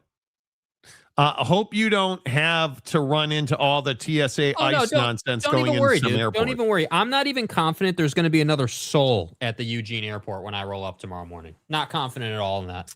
So I have Clear, and Clear has pretty much been exempted from these issues because Clear is not a TSA reliant thing. Yeah. But the lines are terrible. Yeah. Tom says, Jake, if you never leave your house, maybe move to a place with a legit airport. I plan on it. I plan on it, sir. I only work to travel. Like, I have this trip coming up. Then we go to Vegas. Then I go to Hawaii. That trip is direct. I can get to Vegas direct. You so can get to Vegas direct. I can get to Vegas direct. Yeah. Good. Mm-hmm. That's great. Yeah. Yeah. I'm getting off the plane tomorrow, and I am. Yeah. What kind of car did you have originally rented? BMW X6M competition. Yeah. That's not available to me, unfortunately. Yeah. So Jake had his Turo reservation canceled at the last minute, so I had to get on one. Yeah. So we wound up in a Cadillac SUV. Which, by the way, I'm actually excited to see that. I haven't spent almost any time in Cadillacs recently. So I think I'm actually excited to see what it's like. Yeah, I agree. I'm stoked the Sonics are back, baby. I love the show. I love the smaller airports compared to overcrowded big ones like Atlanta or Chicago. So here's the problem. Okay, just really quick. Here's the problem. What no one wants to talk about with Atlanta's airport is it's actually one of the busiest airports in the world. Yes. So Atlanta, because it's an East Coast airport, can reach destinations that maybe West Coast airports can't necessarily reach. And so you get a lot of international travel through that airport. And that's part of the issue, dude. And so I've been through LAX during the holidays when it's busy. It's not that bad. It's busy. Yes, it's inconvenient, but they can handle the flow, no problem, dude. And now we fly more than most people. Yeah, and I mean, I would say the bigger issue is going to be, now that I've experienced both, I would say, living in a market with an international airport is incredibly underrated and people don't talk about it enough. You need to be able to get, it absolutely drives me nuts that I have to take connection flights. I hate it. It drives me nuts, dude. I don't even care. Again, if it's because tomorrow is basically 7 hours of travel for me, right? Oh. So leaving, I'm going to get to the airport about 4:15 probably. The TSA is it's literally a 5-minute walk to the gates. It's a tiny ass airport. But like, so you go to Sacramento, then I've got a 3-hour layover to wait for Sacramento to Long Beach. Then I get to Long Beach at like noon. And then, so like, it's just, it would be easier. Even if I had a 3-4 hour flight, I would still get there sooner than with connections and just all the nonsense and clutter. And that's the crazy part, dude, is that you get spoiled when you live in Salt Lake and you live at a Delta hub with the luxuries of that. You get spoiled I hate with that airport. I'm the only one that doesn't like. Yeah, I'm the only one that doesn't. Airports, dude. I love that airport. I'm fine if you're flying Delta. I'm fine. If you got to go to the B terminal, forget but it. how often were you going to the B terminal, dude? Too often, apparently. Well, you rarely flew out of the B terminal, though. You were you like enough to hate it. No. Your complaint was always that you flew Delta connections and you had to walk from the far end of the A terminal, which is a long walk. I'm always the guy that's got the longest walk. I'm fat. I shouldn't complain, but I'm always the guy with the longest walk. The luxury of the Salt Lake Airport is it's one of the easiest airports to navigate. It's super. It's laid out very simply. It's very nice. It's new. Like it is a little bumpy going in there typically, but it typically is nice. SeaTac's not bad. It's far from. I lived in the heart of downtown Seattle, so it's a 20 minute drive. Yeah. So it's not close. And in Salt Lake, I was about the same in Salt Lake too, though, living in South Jordan. I mean, Daybreak's out in the middle of nowhere. Yeah, I don't know, man. You got to live in a market that has an international, even if that means you got a little bit of a drive to it. I just think it saves you so much money on flights because it's either like obviously Salt Lake's a Delta hub, but international airports typically are a hub location for one of the major carriers. So you wind up saving a lot of money and it just is. It's just such a I'm ready too. A pain, dude. And the only thing I ever worry about and it's Delta, so usually it doesn't happen. I worry about my golf clubs. Yeah. Because I got like 5 to 7 G's worth of golf clubs that I'm not wanting to replace. So we'll have to see, but Yeah. All right. The Monty Show, as always, presented by The Advocates at theadvocates.com. Don't forget, we'll be back on Monday. Enjoy the Sweet 16 and the Elite 8. Obviously, we'll have full rebound coverage of that. We'll be on the TikTok. Make sure you follow Jake on TikTok. Follow me on TikTok. Follow me on Instagram. All of it. The content will be there. Shorts will be right here on YouTube as well. We post content every day. It doesn't matter. So there you have it. And if you get in an accident, call the Advocates first. Make them your first phone call. Get to theadvocates.com. Chat with an injury attorney 24/7, 365. At theadvocates.com until Monday. Say goodbye, Jake. Goodbye, Jake.